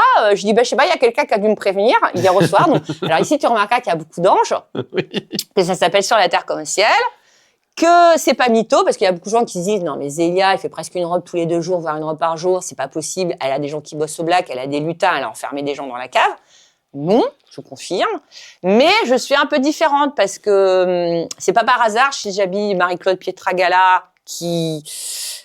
Mes pieds cousent aussi, si tu veux aller par là. C'est-à-dire, tout mon corps, c'est comme quand tu danses, il n'y a pas une partie de ton corps qui danse. T'es incarné. Quand Patricia Petitbon chante, je ne sais pas si tu vois la puissance de cette femme, c'est pas qu'une voix, c'est un corps. Il faut aller la voir sur scène pour comprendre. Bah, moi, de toute façon, j'ai dit à mon fils récemment, j'ai dit, mais moi, de toute façon, parce qu'il se cherche un peu, il est musicien, puis il réfléchit à ce qu'il... Voilà, il a 30 ans. Et je lui dis, mais moi, je voulais pas du tout être couturière, hein. Pas du tout, ni de créatrice, ni quoi que ce soit. Bon, je lui dis, moi, je pense que quand j'étais petite, je rêvais de faire de la musique, de la danse, du chant, etc. Et de ce fait, et je voulais être dans la joie. On était en Picardie, il pleuvait, j'ai cette pauvre gosse toute seule, là, dans les champs de betteraves, qui allait ramasser les patates. J'ai dit, non, mais moi, je peux pas rester là, c'est pas possible, c'est pas mon histoire, tu vois. Alors après, évidemment, dans les contes, t'attends qu'un mec te sorte de là. Le peu de fois où j'ai fait confiance à un mec, j'ai toujours eu des galères, toujours. Même dans le business et tout ça. Donc, j'ai dit, ma petite, il va falloir te sortir de là toute seule. Tu vois. Donc, je l'ai fait. Après, bien sûr, j'aurais pu vendre plus de robes, je pourrais être plus riche, je pourrais être plus tout ce que tu veux, mais j'ai quand même quelque chose qui est fou, c'est que j'ai la santé. Et elle n'est pas moindre. C'est le plus important. J'ai l'énergie. J'ai des enfants magnifiques. J'ai énormément d'amis grâce à ce métier. Alors, tu me demandais une anecdote. Je vais t'en sortir une quand même. Donc, l'autre jour, je trie, puisque je trie donc les tissus, je trie les boutons, je trie... Non, la fille a fait que ça, mes potes vont, tu tries encore. Ça va jamais s'arrêter. Et donc, à un moment, je trie aussi les photos. À l'époque, tu sais, les mariés faisaient des tirages photos de leur mariage. Oui, on les achetait le soir même d'ailleurs. Voilà. Et ils t'envoyaient une photo. Oui, pour te remercier. Ça se faisait à l'époque. On m'envoyait une petite photo, etc. Donc, évidemment, j'ai une énorme boîte avec des milliers de photos. Et là, quand tu regardes le nombre de robes que j'ai fait, je fais, waouh, c'est fou. Et je trouve une photo avec une petite carte postale d'un couple dont je me souviens très bien, que j'ai habillé il y a 35 ans, je pense, et qui m'expliquait qu'ils avaient un projet personnel d'acheter un château fort dans le Jura. Donc, quand je les rencontre, il y a la maman qui est là, le couple, j'habille les deux, lui et elle, et ils achètent un château fort en ruine, qu'ils ont le projet de retaper. Bon. Les années passent, et puis je tombe sur cette photo, et il m'avait dit « Ah, vous savez, Zélia, on vous a adoré, si un jour vous passez dans le Jura, vous tapez au château. » Bon, 35 ans passent, moi je fais beaucoup de moto avec mon copain, et je vois que sur le circuit, tu sais, moi je peux pas faire plus d'une heure à mon âge quand même, 1h30, 2 heures grand max, moto, ouais. et donc je fais des stops. Donc, soit chez des gens, soit chez des Airbnb, soit chez, je sais pas, des hôtels, etc. Mais, là, ce coup, je dis, mais en fait, il y a tous les gens qui m'ont invité. J'avais même pensé faire une chaîne YouTube. Ah oui? Bah oui, j'ai dit, 30 ans plus tard, je retourne chez le couple. Ah, c'est sympa, ça. Et en fait, j'ai pas besoin d'aller à l'hôtel, puisque j'ai tellement de gens qui m'ont invité en disant, Zélia, si tu viens, tu vois, dans le Gers, aux fermes de Favard, tu viens, tu dors à la maison. Donc, finalement, on fait ça. Et donc, je regarde sur Internet, je vois que le château, il est fini, qu'ils font chambre d'hôte, qu'ils louent aussi pour des mariages, qu'ils sont toujours en couple. Donc, j'appelle, je fais « Bonjour, excusez-moi », mais alors je lui envoie une capture, je lui dis « vous m'avez proposé un jour de passer, Avec la photo. C'était un peu long, la détente à l'apéro, mais voilà, je vais tel jour être dans la région, est-ce que je passe ?» Mais bien sûr, etc.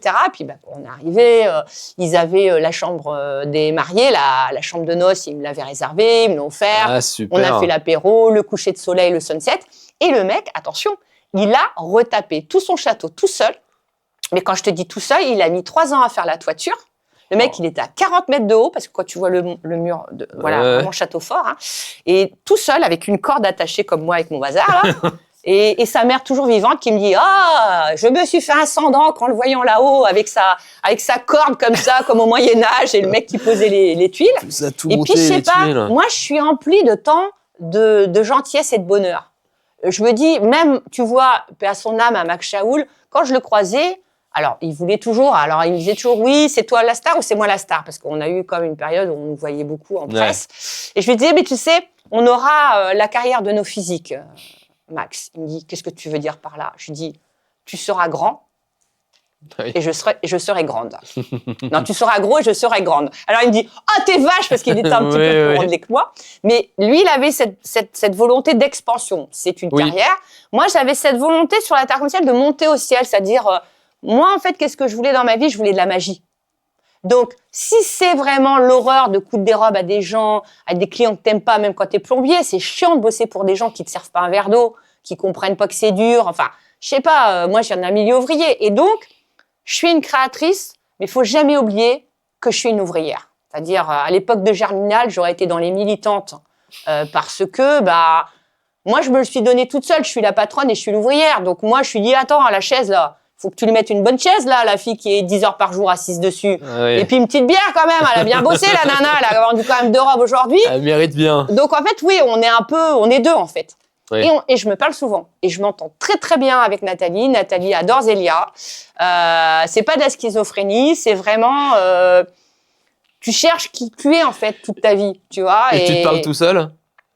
Je parle pas mal toute seule, voilà, et puis je parle aux anges, parce que tu vois, il m'arrive des trucs, tu vois, par exemple, tu as un escalier qui est caché là, il est quand même bien caché, oui, exact, voilà, c'est là qu'il mène à la cave, et les gens sont pas censés aller trifouiller dans la vitrine. Et un jour, un couple arrive, et comme je suis un peu loin, tu as vu donc l'espace, on le voit pas ici, mais tu as un espace boutique avec vitrine sur rue piétonne, et derrière, et on me voit, c'est scénographié, encore une fois. Il y a une très belle table, un très beau meuble. On dirait que je dors à côté de cette machine à coudre. Pas du tout. Je couds des heures et je regarde la télé parce que j'adore regarder des émissions de télé et des séries télé surtout où je m'imagine que c'est moi qui joue et que c'est moi la commissaire de police. Oui, ok. Genre Columbo, tout ça et tout. C'est comme ça que je suis bonne. Je m'entraîne en fait.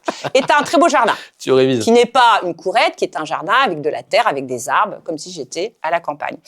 Et en effet, je me pose, je me concentre comme ça pour offrir un moment de rêve. Et je me dis,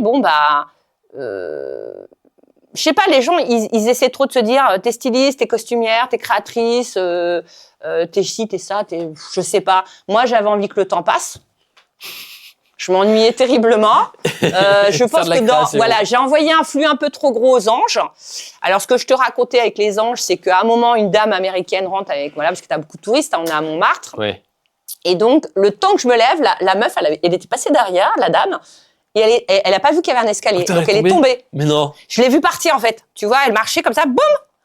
Et là, je te jure, j'ai une amie qui est décédée, qui s'appelait Karine, avec qui on a énormément rangé cette cave.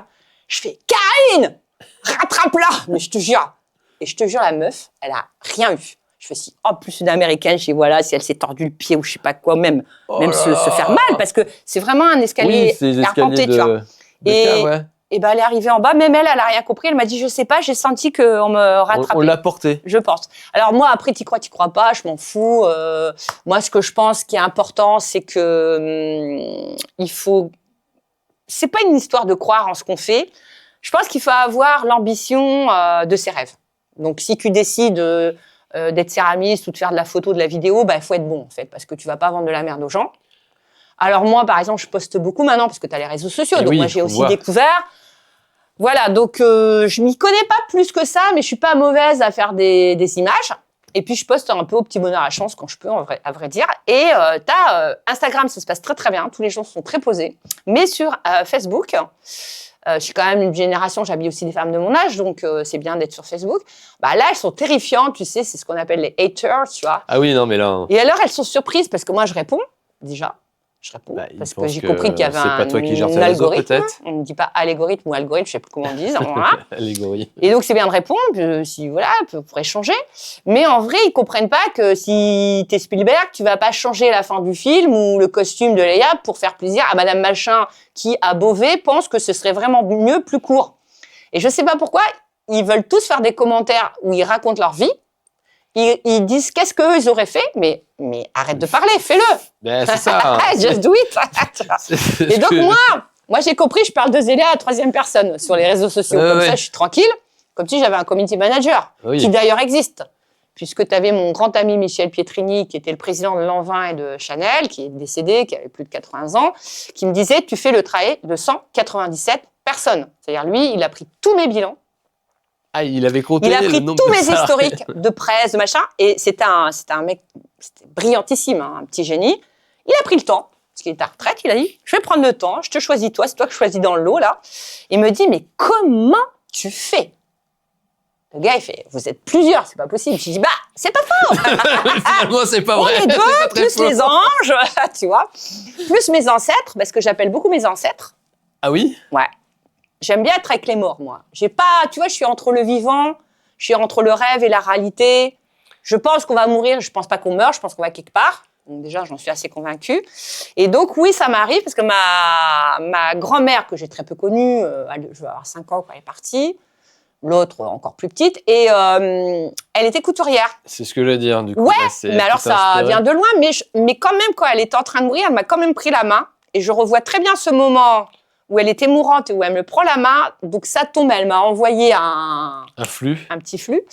Mais j'ai mis longtemps à tilter parce que ma mère cousait pas. Cette femme, moi, je l'ai pas connue. Mais on me disait, voilà, elle allait dans les fermes et puis elle cousait. Et c'est quand ma mère est décédée, donc il y a 5-6 ans, que j'ai récupéré les archives de famille dont tout le monde se fout. Parce que moi, j'adore les vieilles photos aussi, évidemment. Et là, je vois des photos de mes frères et sœurs qui sont à côté de moi, à côté de la machine. Et je vois qu'ils avaient des costumes, un peu ce que je fais, en fait, tu vois, des trucs un peu nobles. Ouais. Je dis, bah, tiens, comment mes frères et sœurs pouvaient être habillés comme ça, vu que mes parents n'avaient pas d'argent? Bah, ma sœur aînée, elle fait, bah, c'est mamie. Ah, j'ai dit, mais elle était barrée, mamie. C'était pas juste une fille qui faisait des ourlets. Ils font, ah non, mamie, elle faisait des super belles robes. Alors évidemment, moi, elle était morte, donc j'ai pas eu de robe. Vraiment pas de bol jusqu'au bout, la fille. Si elle est morte quand t'avais 5 ans. Mais on n'a aucun archive. Il y a personne qui a été foutu de me donner un truc qui avait été fait par mamie. Mais en effet, mon frère, il a habillé un peu comme à l'époque coloniale, une espèce de manche bouffante, comme ça, tout ça. Et du coup, c'est super drôle. Et voilà. Moi, je suis née au milieu des champs de betteraves. Je pense que les châteaux me manquaient. J'adore ça. J'adore les cathédrales, j'adore les châteaux. Je ne sais pas pourquoi. J'aime ça. Donc, ma mère, bon, elle a toujours dit à l'hôpital, ils se sont trompés. Ils nous ont pas donné le bon gosse. Donc, dans un premier temps, je me suis satisfaite de cette explication. Parce que comme je lisais des romans, puis dans les romans, on kidnappe les enfants, on kidnappe le fils de Louis XIV, et on le cache, voilà, on lui met un masque. Je me suis dit, ça tombe, voilà. Après, j'ai eu ma période de George Orwell, tout ça. Je me suis dit, je suis une extraterrestre. Après, j'ai vraiment eu un gros coup de mou quand j'ai vu que les extraterrestres venaient pas. Et que personne me réclamait de nez sous X. Mais vraiment, hein, j'ai fait presque une tentative de suicide. J'ai avalé un tube de Temesta, j'ai failli y rester. En plus, le petit copain que j'avais à l'époque, je pensais que j'allais pouvoir habiter chez lui à Paris parce que moi, je me projetais un peu d'essayer quand même de faire, à l'époque, comment elle s'appelait, cette école de costumière, l'ENSAT. Possible, ouais. J'avais appris à l'école qu'il y avait une école de costumière, mais évidemment, j'avais pas du tout le niveau, etc. et tout. Donc oui, j'ai eu ma période vraiment horrible. Et puis sur un coup de tête, je vais partir en stop avec une de mes copines, complètement barrée, parce qu'on est très jeunes, hein, on a 16-17 ans, et sans le dire à mes parents, on se barre dans le sud. Et là, je vais arriver le camion nous dépose. Donc à l'époque, rappelle-toi, pas de téléphone, tout ça, bon, on se barre. Ouais, c'est ça, il y avait ma rien copine, du tout. la fumette et tout ça et tout. Par la suite, comme beaucoup de jeunes, beaucoup de drogue. Et elle mourra à mon âge d'une overdose dans sa cuisine, parce qu'elle n'a jamais décroché. Ah, merde. Et moi, je ne vais pas avoir la même expérience qu'elle. Quand je vais arriver, donc ils nous déposent à Avignon. Et à Avignon, c'est l'époque où il y a le festival de théâtre. Ouais. Et il y a aussi le marché des artisans. Et du coup, on squatte chez des potes, de potes, de potes. Et là, moi, je trouve ça trop bien, la vie en communauté, le soleil. Je vais au marché des artisans et là, je me prends une claque. Le mec qui fait des sandalettes, machin. Et moi, je me dis, je me projette. Fuck l'école, fuck tout ça, fuck la Picardie. Je veux vivre au soleil et faire des petits sacs, des petits machins, etc. Et je vais commencer comme ça. À Nîmes, à Avignon, tout ça. Puis très vite, les gens me disent, non, t'as un potentiel, il faut que tu tapes plus haut. Et toute ma vie, on le fera. C'est-à-dire, j'ai eu la chance, tu vois, de rencontrer Robert Léon, Michel Pietrini, tout ça, c'est des noms de la mode côté business, hein, côté derrière. Et à chaque fois, ils vont toujours me dire, mais non, mais Zélia, vas-y, tu peux le faire, nanana. Et en fait, je vais aimer m'installer ici, je vais aimer construire, je vais aimer me marier, je vais aimer être amoureuse, je vais aimer faire des enfants. Et puis après, je vais pas aimer. Les années 2000, oui, il faut faire plus de robes, oui, pourquoi tu ouvres pas à Moscou, oui, pourquoi tu fais pas ci, oui, pourquoi tu fais pas ça, pourquoi tu signes pas pour LVMH, pourquoi. Ça m'a saoulé, mon divorce, les galères d'argent, les galères Et puis, je vais me repositionner que à partir des années 2013-2014. Sur ta cible, ouais. Je vais faire, si tu te souviens, l'expo sur les Champs-Élysées avec Mercedes-Benz. Parce que ça me manque, en fait, je me fais chier, tu sais, dans la robe de mariée, quand c'est trop étriqué. C'est pas moi, trop business, oui, trop toi, gérer des gens. Du cadre. Je suis pas une patronne de PME, surtout si tu en as 4 ou 5. En fait, c'est l'enfer. Tu donnes le samedi à l'une, l'autre, elle le veut. Enfin, bon, c'était horrible. J'ai dit, c'est pas moi. Et c'est Michel Pietrini, donc encore le même là, qui me dit, retourne sur ton essentiel. Où est-ce que tu étais heureuse? Je dis, à Montmartre, quand j'étais seule, quand je débutais, quand je cousais mes robes. Il me dit, moi, Zélia, là-bas, je peux te présenter à Piette, à machin, etc. Mais ça serait une autre vie. Tu auras ton chauffeur, tu auras ton cuisinier. Mais tu peux pas tout avoir, en fait. Ouais, ou tu as l'argent et tu fais ce qu'on te dit, ou tu vas là-bas. Ou la carrière. Et bizarrement, je vais décider d'aller là-bas parce que j'ai quand même aussi le syndrome de l'imposteur. Que mes enfants aussi, on l'a tous, hein, dans la famille, parce que mon fils est musicien, mais il a jamais, il sait pas, on n'a pas fait d'études. Donc c'est vrai que c'est compliqué. En plus, je viens d'un milieu social, voilà. Et par exemple, pour te donner une anecdote, quand j'ai commencé à faire les tabliers, un jour, j'habille Christian Etchebest, que j'adore. Et on est dans une galerie d'art dans le 8e.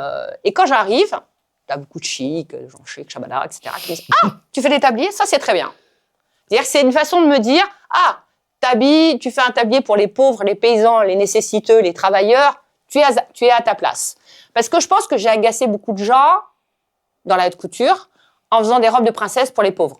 En gros, c'est ça mon job. Oui. Tu vois, c'est-à-dire, en plus, aux gens du métier, on va t'expliquer qu'avec un morceau de torchon à 5 balles, que n'importe qui peut acheter, tu fais une robe à 3000 balles.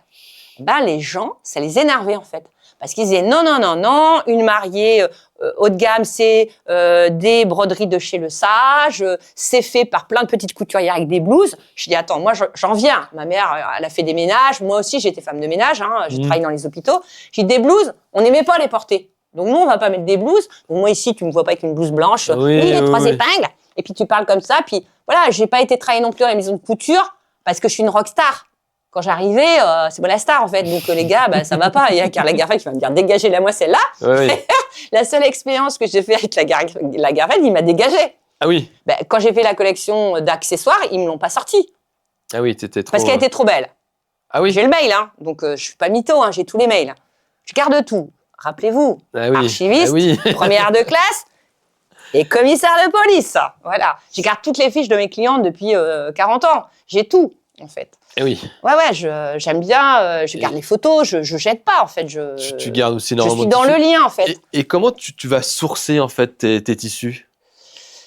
Alors, comment je source mes tissus? C'est compliqué parce qu'en fait, j'ai pas vraiment le sentiment, même quand je les couche, des fois, même la robe est cousue, je fais, c'est moi qui fais ça. Je sais pas, je suis comme dans un état second, c'est-à-dire, je gère ça, et ça a fait rire les hommes d'affaires, parce que moi, je gère ça comme faisait ma mère qui s'est occupée de 11 gosses. On n'a pas beaucoup d'argent, mais qu'est-ce qu'on va faire avec ce peu d'argent? D'ailleurs, c'est ce qu'a dit Monsieur Pietrini aux gens qui se sont moqués de moi dans la haute couture, parce qu'un jour, il y a une grande réunion, on est rue du Cirque, parce qu'il avait un très bel appartement là-bas, et il y a tout le monde autour de la table, et tout le monde se moque, comme ça, ah, les mannequins de Zélia, de la merde, nanana. Ce qui est faux, puisque aujourd'hui, ma fille qui posait beaucoup, voilà, j'ai une fille de 37 ans qui posait dans mes robes, elle joue quand même dans la campagne Lancôme avec Julia Roberts. Je t'emmerde. Quand même. Et c'est devenu une grande photographe de mode qui a des 12 pages dans Vogue. Je Oui. t'emmerde aussi. Oui. Donc en fait, c'est des gens qui parlent, qui sont méchants, qui veulent t'invalider. Et donc, comme j'avais déjà en plus le syndrome de l'imposteur, parce Oui. que bah, moi j'ai tout appris sur place. C'est quoi une bonne photo? C'est comment d'être bien filmé? Par exemple, j'ai un ami de mon fils l'autre jour qui faisait des petits tutos où il s'enregistrait pour répondre à des interviews parce qu'il est artiste, mais il a pas du tout d'interview. Et puis il montrait comment il Il s'entraînait. s'entraîne déjà Et je pour lui la dis, prochaine. mais tout à fait. Moi, dès l'âge de 6-7 ans, il y avait un miroir dans les toilettes de chez mes parents. Je m'entraînais. J'étais convaincue qu'on allait m'interviewer. Mais convaincue. Ce qui fait que quand, en 1992, je suis interviewée par Patrick Sabatier dans Tout ça à la une, puis chez Drucker, puis chez Ardisson, puis chez De Chavannes et chez tout le monde, j'ai un entraînement derrière moi. Oui, et du Tu coup, vois, t'es et les hyper gens à me l'aise. disent, mais c'est comme si tu veux faire du patin à glace. En fait, en vrai, tu as des domaines, faut le faire en fait. Tu vas pas rêver d'être patineuse. Non, tu peux rêver d'être patineuse, t'essayes, bah ça marche pas du tout. Le patin ne veut pas de toi. Tu vois, le football ne veut pas de toi, la couture ne veut pas de toi. Moi, j'ai de la chance quand même que la couture ait voulu de moi, que ce marché est quand même voulu de moi. C'est-à-dire, il y a un public, c'est comme, voilà, tu as des gens comme Jolie Hallyday, ils ont beaucoup de fans. Un mec comme Charlie Couture ou Tom Novembre, moins. C'est un autre public. Mais quand tu as un public, c'est génial. En fait, je vis de ce que je fais. Donc, la vraie question a été de se dire, bon, est-ce que je reste ouvrière dans une usine? C'est moche, c'est dur et je gagne pas beaucoup. Est-ce que je gagne pas beaucoup en faisant tout ce que j'adore? Est-ce que je gagne beaucoup en faisant un truc avec des gens que j'aime pas? Bon, c'était compliqué. Après, il y avait me marier avec quelqu'un qui a un château, par exemple. Château fort. C'est Voilà, le dilemme de je fais l'artiste. des appels. J'en connais un en ce moment qui est libre, qui est dans le métier, qui travaille avec moi depuis très longtemps. Bah, je pourrais, oui, si j'étais vénale, t'as des filles qui construisent leur carrière comme ça, Bien en sûr. disant, bah, je veux une Porsche, je veux un mec qui a de l'argent, je sais pas. Écoute, pour le moment, je fais confiance à mon instinct. Et surtout, au jour d'aujourd'hui, moi, je dois finir ce que j'ai commencé. C'est-à-dire que, par exemple, on m'a souvent proposé d'être présentatrice d'émissions de télé. C'est Ce vrai? que je trouvais une très bonne idée et ce qui n'a jamais abouti. Oui, oui, j'ai vraiment été reçue à TF1, j'ai été reçue partout. Bon, tu vois, presque sur la robe de ma vie, quand ils décident de mettre Cordula pour faire la présentation, je trouve que j'aurais été beaucoup mieux. C'est pas pour critiquer Madame Cordula, parce que ils ont des contrats aussi à l'année, donc Oui. il faut aussi qu'ils leur donnent du travail. Mais moi, je trouve que dans la mariée, il y a vraiment quelqu'un comme moi qui pourrait vraiment créer une super chaîne, parce que plein d'anecdotes, parce que du métier, parce que je suis aussi amie avec les femmes, tu vois, parce que des fois, quand tu es une femme qui fait des choses, les femmes peuvent être jalouses et pas t'aimer. Moi, j'ai la chance d'être très aimée par les femmes. Je suis très aimée par les hommes. Je suis très claire, c'est-à-dire je suis pas quelqu'un qui se disperse, qui a des histoires, etc. La presse m'aime beaucoup, les artistes m'aiment beaucoup, et même les politiques, parce que j'ai la chance. T'habilles des politiques? Bah, je suis amie avec eux. Je suis très amie, par exemple, avec Jean-Marc et Brigitte Hérault, contre toute attente. Mais on est comme des sœurs avec Brigitte. Je les fréquente, je vais chez eux. C'est pas un truc politique, c'est un truc humain. C'est de l'humanisme. J'aime ce qu'ils sont. Oui, tu parles. J'ai fait des défilés avec eux. J'ai fait un défilé avec une association, la Fondation RL, pour aider les femmes atteintes du cancer. Parce que moi, je suis aussi quelqu'un qui fait beaucoup de choses à côté. Hein. T'as vu mes robes de mariée. Je suis allée dans des hôpitaux pour des femmes atteintes du cancer en fin de vie. Hélas, beaucoup sont partis. Et je les habillais en princesse. On faisait des défilés où je faisais la scénographie. Je l'ai fait aussi donc pour ces femmes au Quai d'Orsay. C'est là que je rencontre Jean-Marc à cette époque-là. Et ça se fait naturellement parce que, en fait, j'ai créé à la fois un lien strict, un peu à la Dr House, c'est-à-dire c'est moi le chef et c'est toi la princesse, c'est moi la reine-mère, entre guillemets, hein, ou la fée qui donne le coup de baguette. Mais en même temps, il y a une grande intimité, une grande proximité parce que il y a plein de gens qui vont aller faire des défilés et puis ils vont pas devenir amis avec les gens. Oui. Moi, partout où je passe, je vais faire un défilé dans un EHPAD. J'ai fait des défilés de tablier avec des gens de 90 ans et qui défilent en fauteuil roulant. En fait, j'aime amener de la joie. Je suis vraiment pas quelqu'un qui s'épanouit dans le malheur. C'est pour ça que les années 2000 à 2020, elles ont été plus compliquées. Il y a un vrai rebondissement à partir de 2013-2014 où je fais des expos sur les Champs-Élysées avec Mercedes-Benz où je crée l'histoire de princesses des temps modernes qui partent au bal dans des carrosses d'acier. Donc, il faut quand même avoir un certain culot pour rentrer en demandant le nom du directeur de communication, de monter à l'étage et de dire « Les mecs, j'ai une super idée. » Et le gars, il fait « Je crois que vous voulez plus de femmes qui achètent des voitures. Vous avez besoin de séduire le public féminin. J'ai une super idée. On va faire des robes qui s'inspirent de vos voitures et on va raconter l'histoire de femmes qui vont chercher le mec pour aller au bal. C'est plus le mec qui vient le chercher à cheval, c'est on va le chercher dans une belle caisse. On change les codes. Ouais. Et je suis un peu scénographe. Alors, aujourd'hui, je ferai plus ça parce que ça prend beaucoup d'énergie. Oui. Et donc, évidemment, aujourd'hui, à 62 ans, mon énergie, elle est quand même... elle n'est pas limitée au restreint, mais elle doit être calculée. C'est ce que j'allais dire. En fait, tu choisis tes combats. Voilà. Donc, je préfère prendre plus souvent l'apéro avec mes potes que aller taper à des portes de gens, voilà, parce que finalement, après, tu fais le truc pour Mercedes. T'as aussi la jalousie, parce que t'as les gens de la Fashion Week qui ont quand même téléphoné pour faire annuler mon exposition sous prétexte qu'ils étaient sponsors de la Fashion Week et que pourquoi une créatrice serait mise en avant comme ça. Même Vuitton a appelé, tu vois, ils sont en face. Ils ont appelé plein de fois. Après, j'ai eu aussi, on voulait me faire enlever ma Vierge, parce que tu sais, moi, je suis née au pays de la Vierge dorée, à Notre-Dame de Brebière. Ils voulaient que je l'enlève des vitrines. Bah, j'ai dit non. J'ai dit, il n'y a pas question. Enfin, il y avait toujours des trucs, en fait. Et en vrai, quand tu fais des choses avec les autres, c'est compliqué. C'est comme quand je fais des costumes de film et tout ça. Tout ce qui est compliqué, ça va plus être pour moi. Oui, il y a toujours des enjeux, des fois. De deux, j'ai énormément de tissus. Donc, j'ai envie aussi de me faire un kiff. Parce que j'ai passé du temps à discuter avec des hommes d'affaires, avec des gens de la fashion, à faire des salons, à avoir des employés, à former des gens, à Dani, à Nana. J'ai dit là, stop. Moi, je veux retrouver la jeune fille de 16 ans qui prend un bout de tissu, qui s'amuse à faire une robe. Et je sais pas, je suis pas bousculée, j'ai envie de m'arrêter, je m'arrête. Donc ici, il n'y a plus du tout d'horaire. Si tu veux me trouver, faut prendre rendez-vous. C'est ça, ce que j'ai vu sur la boutique. Ces gens-là qui frappent à la porte. Oui, je veux ci, je veux ça, parce que sinon, tu es toujours envahi.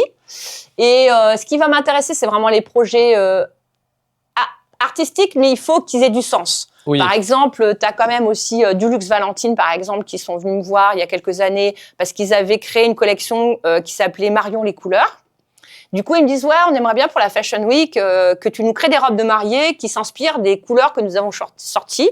Bon, je pense être une des seules à savoir faire ça. Donc là, c'était agréable, j'étais payée pour ça, c'est comme des tenues de scène, hein.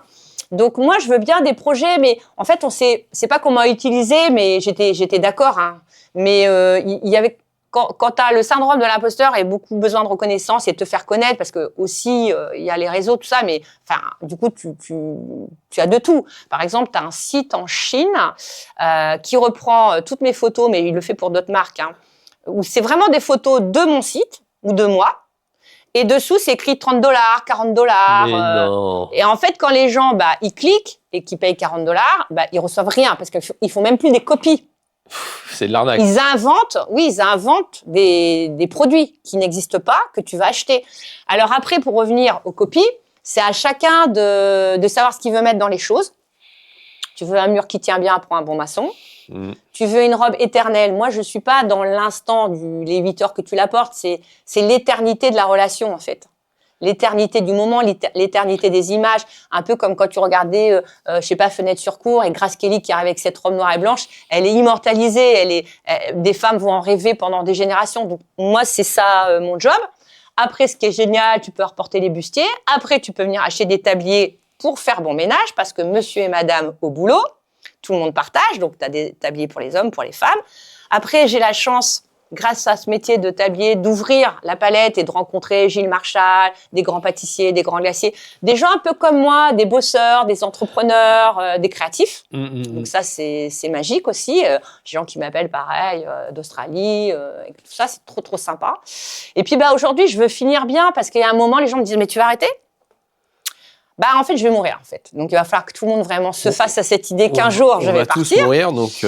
Mais il faut voir dans quel état t'es. Tu vois, quand je me suis beaucoup comparée à des artistes, quand tu vieillis, que t'es chanteuse et que d'un coup, t'as plus la voix, que le gars, il tient plus debout, je vais pas nommer de nom, mais que t'as été magnifique à une époque, puis que t'as plus de bonnes idées, que tu tiens plus debout physiquement parce que la maladie ou parce que l'âge. Moi, tant que je suis bien, j'avance. Et tant que j'ai des tissus, j'avance. Okay. Donc, moi, c'est mon programme. Essayez pas trop me disperser. Donc, quand on m'appelle pour faire des trucs, ou c'est pas pour vendre, par exemple, là, je vais peut-être partir faire un pop-up store à Londres, peut-être à Nice, pour une de mes mariées qui ouvre une galerie d'art à Nice et qui a compris que mes robes, tu peux pas les vendre dans une boutique classique de robes de mariée, que tu peux pas les vendre en distribution, donc, du coup, à part les galeries d'art, c'est-à-dire qu'elle m'a dit, mais c'est des œuvres d'art. Donc, il faut les vendre dans une galerie d'art. Donc, voilà. Moi, des choses concrètes, où je suis en résidence, par exemple, je te disais, j'ai fait des photos dans le Luberon, une résidence d'artiste pendant une semaine à faire du kiff, que des photos. Donc, tout ce qui va être vraiment lié, je me fais plaisir. Mes enfants sont grands, ils sont indépendants. C'est la créativité, le repos, le chill, les amis, aller faire des musées, on veut aujourd'hui, les gens ils t'écrivent sur Insta, ils t'écrivent sur TikTok, ils t'écrivent. J'ai dit, on va se calmer. Il y a un numéro de téléphone. D'abord, interview téléphonique. Alors ils sont pas contents. T'as beaucoup de gens qui me joignent par le site. Oui. Et ça leur plaît pas. Et c'est obligatoire en fait. Aujourd'hui, c'est on te contacte, toi tu leur dis non, c'est par téléphone. Voilà. Et après tu les as au téléphone. Voilà. Mais c'est normal en fait. Si c'est comme un DJ, t'as des milliers de DJ. Enfin, il y a qui quoi qu'est-ce, il passe quoi, il est qui, il est. En fait, c'est très, très étrange. Et aujourd'hui, tu as même ça pour les stagiaires. La stagiaire, oui, bonjour, alors je vous appelle parce que j'ai décidé que j'avais très envie de faire vos stages chez vous. Ça se passe pas du tout comme ça. Déjà, vous êtes 50. Oui, c'est vrai. Et puis, que tu aies envie, c'est très bien, mais il va falloir que j'ai très envie aussi de te recevoir. Et ça, je sais pas, l'art du recevoir, c'est important parce que une fois qu'on s'est dit oui, il y a une grosse confiance, par exemple, notamment sur les robes en commande, parce que tu as des femmes qui n'ont rien vu, rappelle-toi, pas de dessin. C'est ça. Des fois, il n'y a même pas beaucoup de choses à lui essayer. Mais exactement comme quand tu choisis un chef-op, que tu es réel et que tu dis on va parler, puis il y a une affinité, on est sur la même longueur d'onde, j'ai l'image, etc. Moi, les meufs, elles me disent moi, je suis infirmière, c'est toi qui sais. Moi, je suis avocate, c'est toi qui sais. Ils te font confiance, ouais. Ça se passe très, très bien, quoi. Ouais. Voilà, il y a un cas, il y a peut-être eu en 40 ans 2 cas que j'ai laissé filtrer. Ah oui. De gens qui avaient rien à faire là, mais bon, comme quand t'es physio, à une boîte, je sais pas, des fois, tu dis tiens, elle avait compris, etc. Et puis tu vois, parce que la question c'est toujours mais si j'aime pas ma robe, je leur dis vous allez voir, maintenant c'est bien, on a Google, j'ai 5 étoiles sur Google, sur des milliers de posts. Commentaires, ouais, j'ai vu, ouais. Voilà, donc c'est quand même fou, quoi. Et puis après, la prochaine étape, donc là moi j'ai été médaillée des chambres de métiers de France. C'est ça, c'est ce que je voulais te poser comme question. Je suis médaillée des chambres de métiers de France, mais la prochaine étape, c'est d'être nommée maître d'art. C'est ça, maître d'art. Et finalement, ça me correspond bien. Parce que, j'aurais pu, à l'époque des années 90, faire de l'industriel, aller travailler pour des grandes lignes. Après tout ce débat pour venir 2 secondes aussi, sur la fast fashion, aujourd'hui, par exemple, quand tu prends les meilleurs ouvriers de France, les MOF, les chefs, ils sont habillés avec une veste, avec des petits rubans, des petits trucs bleu, blanc, rouge. Cette veste n'est absolument pas fabriquée en France.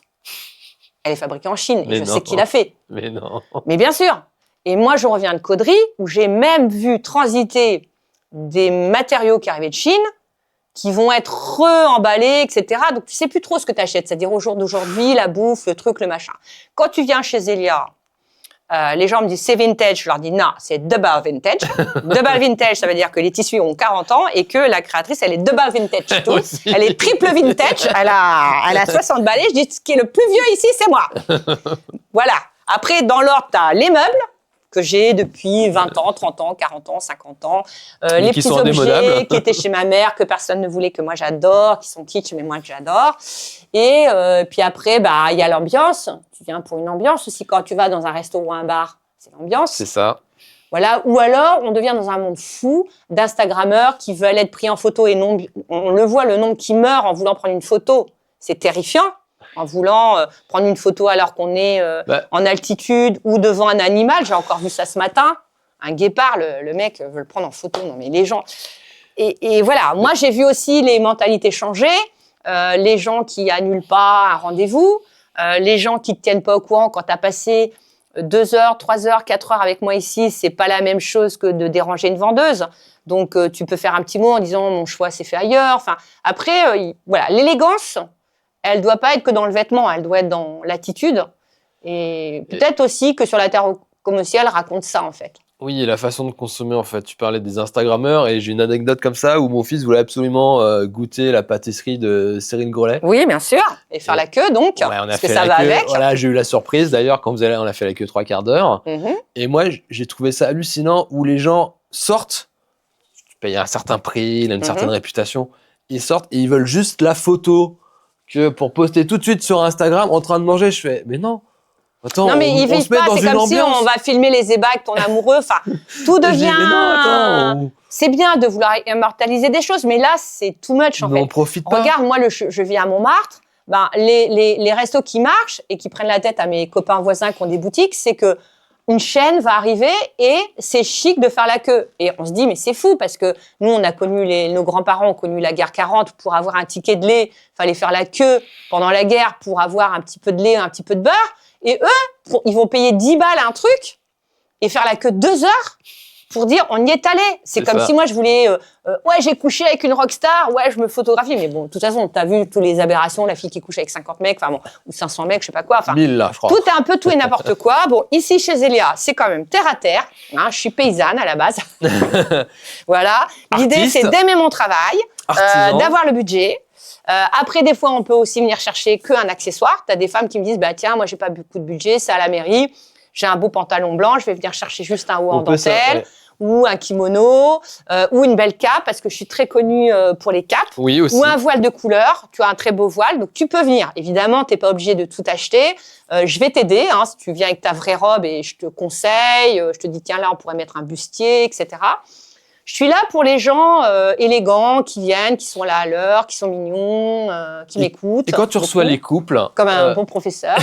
Quand tu reçois les couples, comment tu les habilles en fait? Il y a l'homme, la femme. Tu les assortis ou tu pars dans 2 univers différents?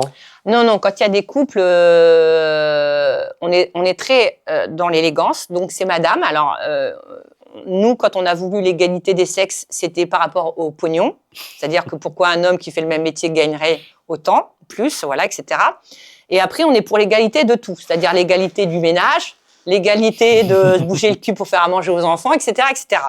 Donc, quand ils arrivent ici, n'empêche qu'une femme reste une femme, c'est elle qui porte les enfants. Elle n'a pas la même vie que toi. Et moi, je déplore que dans un bus, on ne se lève pas pour laisser une femme. Tu vois, ça, en plus, les mecs, ça leur donnerait un autre statut, protecteur, qu'ils ont totalement oublié d'être, alors qu'ils le sont. Et la femme qui est génitrice et qui fait des choses merveilleuses dans les maisons et pour les enfants et tout. Donc moi, on va d'abord regarder madame. Ouais. Je vais aussi écouter monsieur. Alors, il y a 2 options. Ou le monsieur... Il dit, bah voilà, moi, mon père, je suis écossais, donc j'ai la tenue du clan. Mon clan, c'est vert, c'est bleu. Bon, c'est important parce que je vais le mettre, parce que par tradition. Ou je suis militaire, ou je suis gendarme, ou je suis je sais pas quoi, etc. Et puis, voilà, puis tu as le contraire. La mariée, voilà, on travaille sur elle. Très vite, on voit l'ambiance. Alors souvent, les couples, c'est parce qu'ils sont très thématiques. Ils sont plus que les autres, on va dire. Donc, tu as ceux qui vont dire, nous, c'est à la Monnaie, on est au bord de l'eau, au bord de la Marne, on a tous des canotiers, blablabla, blablabla. D'autres vont dire, nous, c'est Gatsby le Magnifique. Enfin, il y a beaucoup de références. On est un peu quand même avec des personnages, quoi. À l'école, on aurait tous été potes quand même. D'ailleurs, c'est pour ça qu'on se fréquente. Je fais des booms, on fait des booms à 60 balais. On est quand même comme ça, tu vois, avec un DJ, on fait des booms. Voilà, donc évidemment, ça peut être une très belle redingote pour monsieur, des gilets, mais ça peut être une chemise à fleurs épichique parce que finalement, tu la trouves pas. C'est-à-dire que si la femme a une robe en lin avec un grand chapeau de paille, épichique, et que lui il se dit, une belle chemise à fleurs comme on faisait avec avec le jabot, en fait, c'est quand même dur à trouver, tu vois. Ce qui est facile ici, c'est que ça va vite. Parce que je prends un ingrédient, hop, je te le cuisine. Ouais, c'est ça. On n'a pas d'attente. J'ai tout le matos, tout est sur place, tout est sorti. C'est pour faire... T'as des couturières qui couchent chez elles, mais bon, il faut plier la machine, elles cousent dans le salon. Enfin, moi, j'avais pas envie, tu vois, j'aurais peut-être gagné beaucoup plus d'argent à être couturière sur mesure chez moi, avec pas de porte. Parce que tu vois, c'est une usine de guerre, après, tenir 40 ans à avoir un établissement. Les loyers.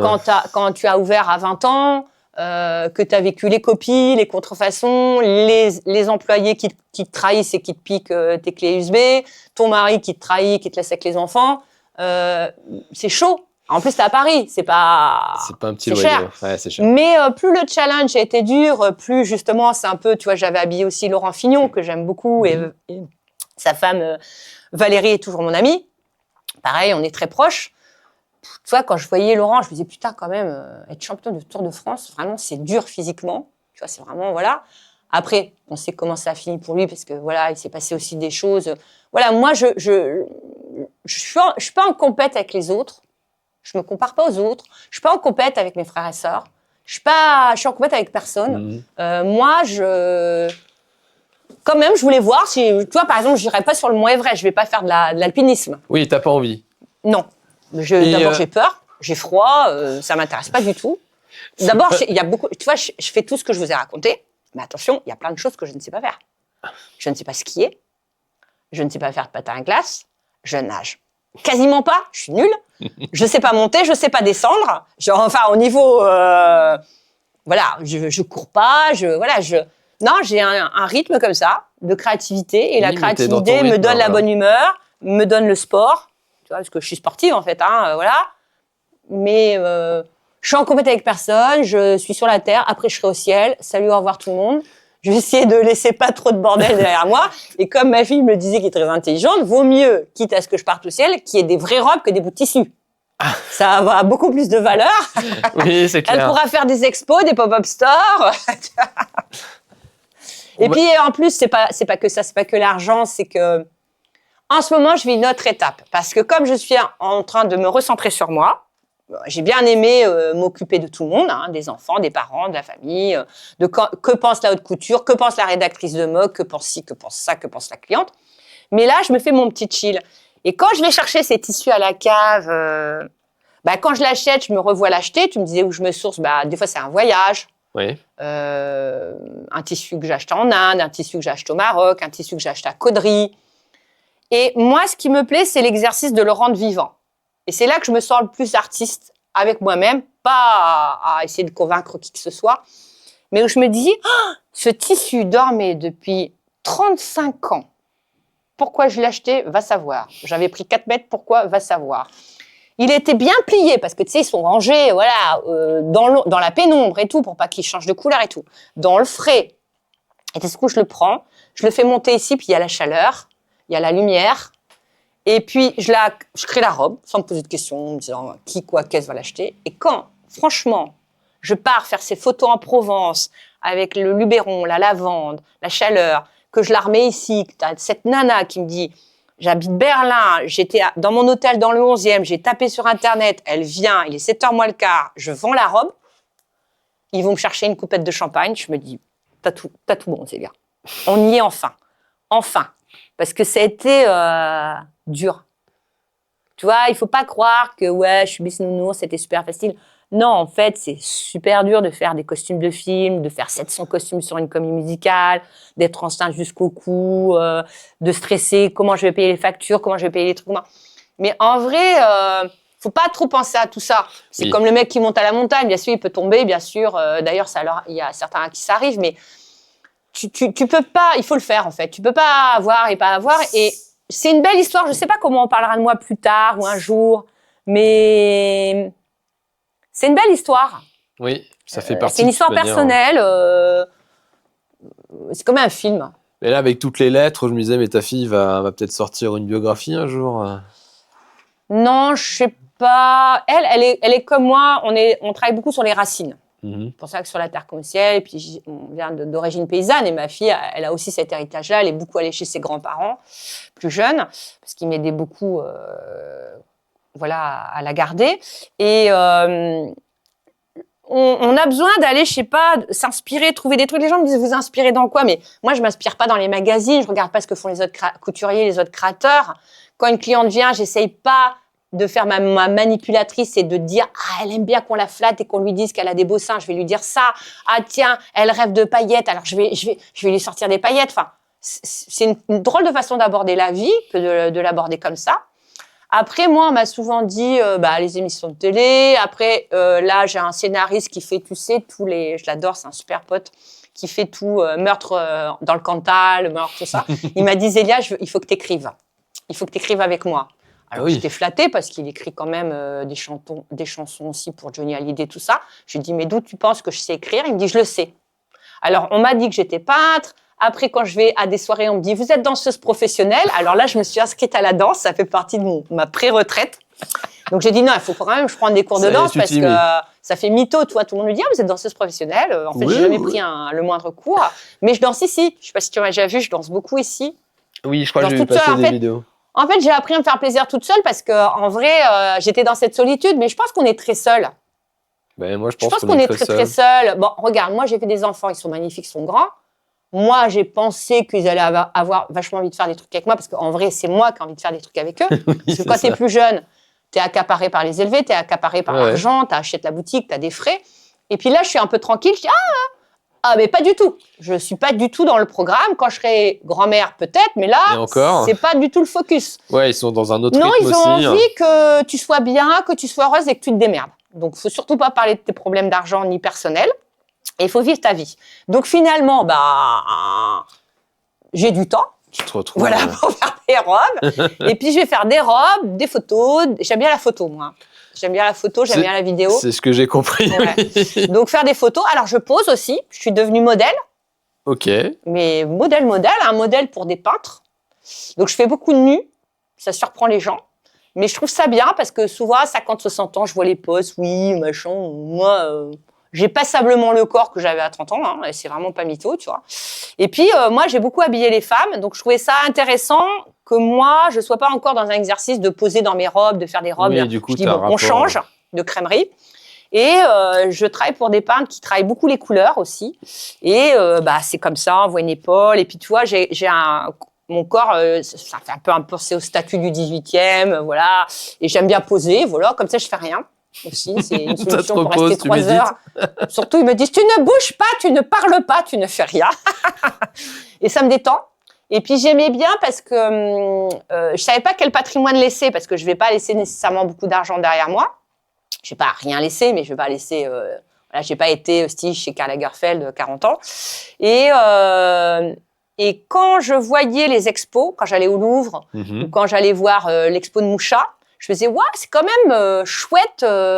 On se dit toujours, c'est qui la fille qui a posé un Joconde, c'est qui la fille qui a posé pour Moucha. Donc je me suis dit, il faut que je pose pour des peintres célèbres. Comme ça fait genre, mes petits-enfants font « Ouah, c'était mamie. » Ouais, mamie, trop la classe. Ouais, mais vraiment. Et bon, c'est mes petits luxes personnels. Et bon, la chance fait qu'on me propose de poser. Voilà, c'est pas pour l'argent, encore une fois. Souvent, je peux même pas acheter les tableaux, parce qu'il y a des gens... Je suis beaucoup peintre, hein, mais je peux pas m'acheter le tableau. J'ai absolument pas le moyen de payer le prix de ce tableau. T'es la modèle. C'est énorme. Mais les modèles qui posaient pour Renoir non plus n'avaient pas les moyens d'acheter les tableaux. Et puis, je trouvais que en ayant vécu 40 ans à Montmartre, en étant l'incarnation de Montmartre, puisqu'on me demande aussi de me présenter comme maire dans le 18e. Bon, je suis ici, j'étais la grande copine de Michou, c'est moi qui ai lancé la première fête de Michou le 18 juin, puisqu'il était du 18 juin. Donc, il rigolait toujours en disant on fait l'appel. Et moi, j'ai fait l'appel que tout le monde s'habillait en bleu, comme le dîner en blanc, mais tout le monde en bleu. Et juste l'apéro, parce que c'est beaucoup plus simple. Et les gens ont suivi, voilà. Et je pense que les gens, ils ont besoin de guides, de leaders. Tu vois, je suis un guide pour ces femmes pour les aider à choisir la bonne robe. Je suis un guide pour la bonne humeur. Je suis un guide pour l'artisanat. Je suis très proche de la CMA et de la Chambre du commerce parce que il faut bien aussi. Et puis être proche des associations et être proche des écoles et être proche des jeunes et être proche des vieux. Et tu vois, je fais tout ça à la fois. Être proche des gens, ouais. Être proche des gens, mais en même temps, en étant toujours toute seule. C'est-à-dire, je me fais confiance à moi. Voilà, c'est compliqué que des gens tiennent leur parole et ce que je ressors de tout ça, c'est que moi, quand je me donne à moi-même un objectif et quand je m'engage, je le fais. Oui, mais t'aimes aussi la solitude. Je suis responsable de moi, en fait. C'est-à-dire, moi, je vais pas te planter, tu me prêtes un bouquin, je vais te le rendre. Enfin, voilà, j'ai une certaine forme d'organisation. Après, avec les autres, c'est compliqué. Parce que, voilà, ça dépend de plein de choses. Voilà. Après, tu as beaucoup de jeunes qui me disent « Ah, j'ai envie de faire la même chose que vous, j'aimerais faire ce que vous faites. » Bien sûr. Tu leur donnes quoi comme conseil? Comme les femmes qui peuvent pas porter de short, je leur dis il va falloir être très courageuse. Oui. Oui. C'est-à-dire, dans l'absolu, on parle souvent en ce moment aussi de la remise en question de l'ascenseur de la République, qui finalement, c'est pas si probant que ça. Ouais, non. Hein, on a eu envie que n'importe quel fils d'ouvrier puisse devenir un énarque, etc. Et vice-versa. On a beaucoup critiqué ceux qui voulaient travailler de leurs mains. Moi, quand j'ai voulu travailler de mes mains, on m'a dit « Ah là là !» Et pourtant, ça revient. Hein. Ça revient. Énormément. Mais après, il faut juste le courage de tout. Si tu veux être traducteur, il faut le faire. Il faut avoir le sens de l'aventure. En fait, je pense que quand tu es trop flippé et que tu réfléchis trop... moi, je sais qu'au collège, tu avais des filles qui disaient « Oui, mais là... » prof, c'est bien, mais tu gagnes pas beaucoup. Oui, mais là, oui, tu as les vacances. Enfin, si tu es trop en train de regarder le monde avec toujours de l'intérêt, moi, je dis toujours, il y a les gens qui s'intéressent.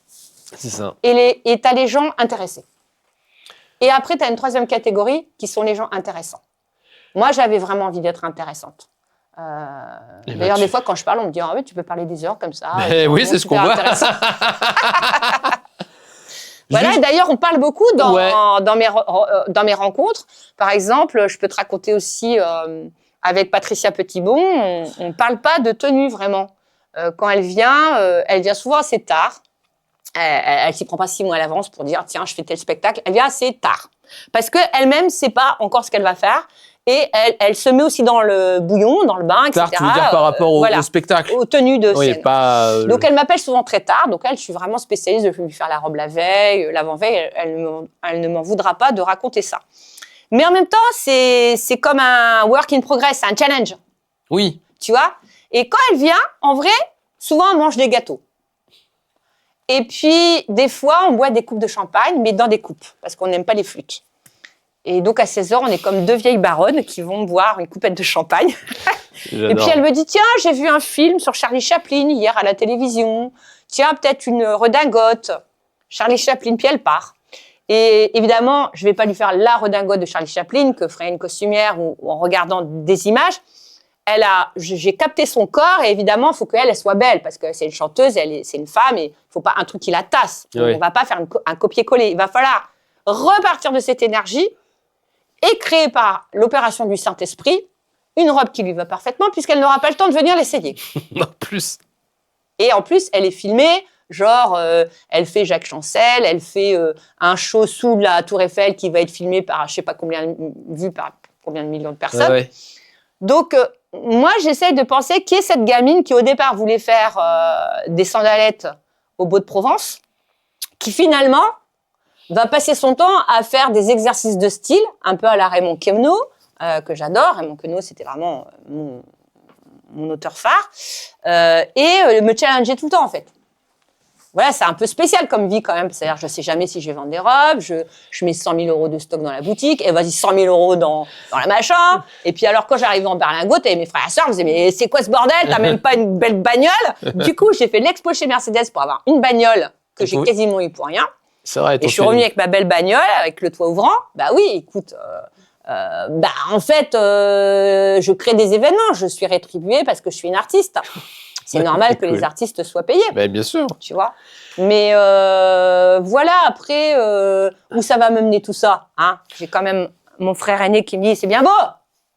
Ça fait 40 ans que t'es à Paris, mais t'as toujours pas un métier en main. Donc là, je bosse dur pour avoir ma médaille de maître d'art, mon statut de maître d'art, parce que, alors je vais même faire un truc drôle, parce que tu me demandais des anecdotes. Donc j'ai mon frère aîné qui était inquiet. C'est normal, je pars à Paris, j'ai 17 ans, j'ai pas de métier en main, il y a pas le téléphone, tout ça, il est inquiet, etc. Bon, finalement, je fais des robes, eux ils se disent, mais qui achète ça?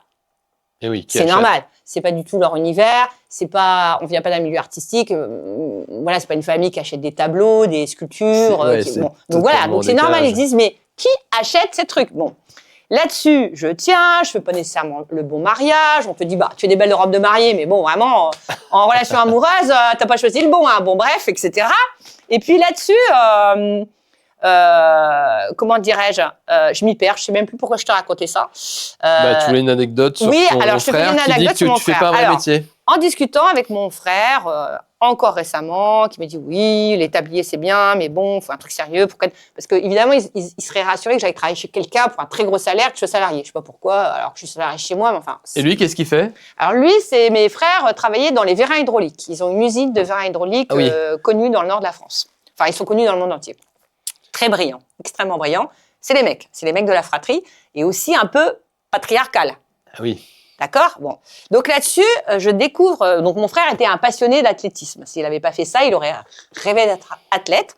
Et je ne sais pas pourquoi, un jour, il me dit, monsieur Roger Bambuc, ça, c'était le champion du monde, Roger Bambuc, etc. Donc, qui était un ministre des Sports et un champion, un monsieur qui a plus de 80 ans aujourd'hui. Et dans ma tête, je fais, mais je le connais, Roger Bambuc.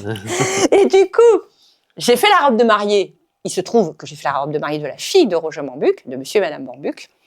Et du coup, j'appelle la fille, je lui dis, tu sais quoi, ça manque à mon frère un truc un peu matériel. Est-ce que tu aurais la gentillesse d'appeler ton père? Et comme on faisait des bulletins, comme il a été ministre, est-ce qu'il peut m'écrire une petite lettre pour mon frère, mais qui parle de moi? Et du coup, monsieur Bambuc l'a fait. Comme il vient d'écrire un livre, il a envoyé le livre à mon frère. Moi, j'ai rien dit à mon frère. Mon frère reçoit. Il voit, monsieur, vous pouvez être très fier de votre petite sœur. Et là, t'as mon frère qui fait, mais comment ça se fait que Roger Bambuc? Mais je lui ai dit, mais parce que Roger Bambuc, à la vérité, il trouve qu'on aurait dû créer une fondation, Zélia. Et je te jure que c'est vrai, je suis pas du tout mytho. Hein. J'ai dit, monsieur Bambuc, j'ai horreur des papiers, donc soit vous le faites, et les gens s'en occupent, mais moi, je ne le ferai pas. Mais oui, j'ai eu des gens qui disent, on devrait faire un long métrage, une fondation une série télé. Parce qu'une série télé, ça cartonnerait en vrai. Ah bah oui, là, avec tout ce que j'ai fait, les années 80, tout ce que j'ai fait, c'est pour ça que ma fille a récupéré les lettres. Parce qu'en fait, je raconte ma vie à ma mère. Ah oui, donc alors, j'étais pas proche de ma mère, en fait. Mais comme j'étais loin physiquement après, je pense que j'avais peur et tout ça. Et du coup, je lui racontais tout ce qui m'arrivait. Mais j'ai des lettres, c'est des pavés, hein. J'aimais bien écrire déjà. Tu vois. Ah bah du coup... Donc voilà, peut-être je vais écrire, je vais poser pour des peintres. Alors, est-ce que ça donne envie de venir acheter sa robe de mariée chez moi? Bon, en tout cas, ça donne envie de te découvrir. On se demande, mais est-elle bien sérieuse cette femme? Écoute, alors mon allégation préférée, si tu veux aller par là, moi, quand j'étais toute jeune, j'ai dit, j'adore les gens qui sont professionnels et qui se prennent pas au sérieux, et je déteste les gens qui se prennent très au sérieux et il n'y a pas une once de professionnalisme derrière. Voilà, parce qu'il y en a, et là, c'est à ces deux camps-là aussi. Voilà. C'est ça. Donc nous, on s'amuse. Voilà. J'ai même mon fils là qui postulait, qui était à l'essai sur un poste et qui n'a pas été gardé parce qu'il souriait tout le temps. Donc le propriétaire a dit, mais on dirait que vous vous amusez. Il a dit, ah mais oui, mais c'est traditionnel dans la famille, on adore. Quand on fait un métier qu'on aime, on arrive, on sourit, on chante en venant au travail. Bon, visiblement, ça n'a pas plu, hein. Au propriétaire. Mais c'est pas grave, il faut trouver, encore une fois, sa crèmerie, et son on lieu. Est dans un monde Voilà. Trop morose. Voilà. On n'aime pas le Et sourire. ici, c'est une expérience. On pleure pas comme dans La robe de ma vie. Quand on découpe sa robe. On boit des coups. C'est hyper facile. La robe, elle apparaît parce qu'en fait, en gros, c'est la robe qui te choisit. Donc c'est très simple. C'est même pas moi, c'est même pas elle. Il n'y a pas de problème d'ego ici, parce que en fait, comme je crée des œuvres tellement habitées, tellement différentes, d'un seul coup, on essaie des robes. Moi, je suis le passage en fait physique. La fille, bah, elle se laisse faire. C'est ça. Et en fait, d'un seul coup, tu as une robe qui apparaît. On se regarde toutes les deux et on fait waouh, c'est elle. Et la fille fait waouh, c'est elle. Enfin, tu vois, il y a un truc de révélation. Et de ce fait, ben, c'est la robe qui te choisit en fait. Donc, s'il n'y a pas de robe qui te choisit, ben, il n'y a pas de robe qui te choisit. S'il y a une robe qui te choisit, il y a une robe qui te choisit. Et puis, si on ne trouve pas la robe et que moi, je sais pas, j'ai créé un lien, tu sais, on m'appelait la poulpe quand j'étais petite aussi, parce que j'avais des grands cheveux comme ça.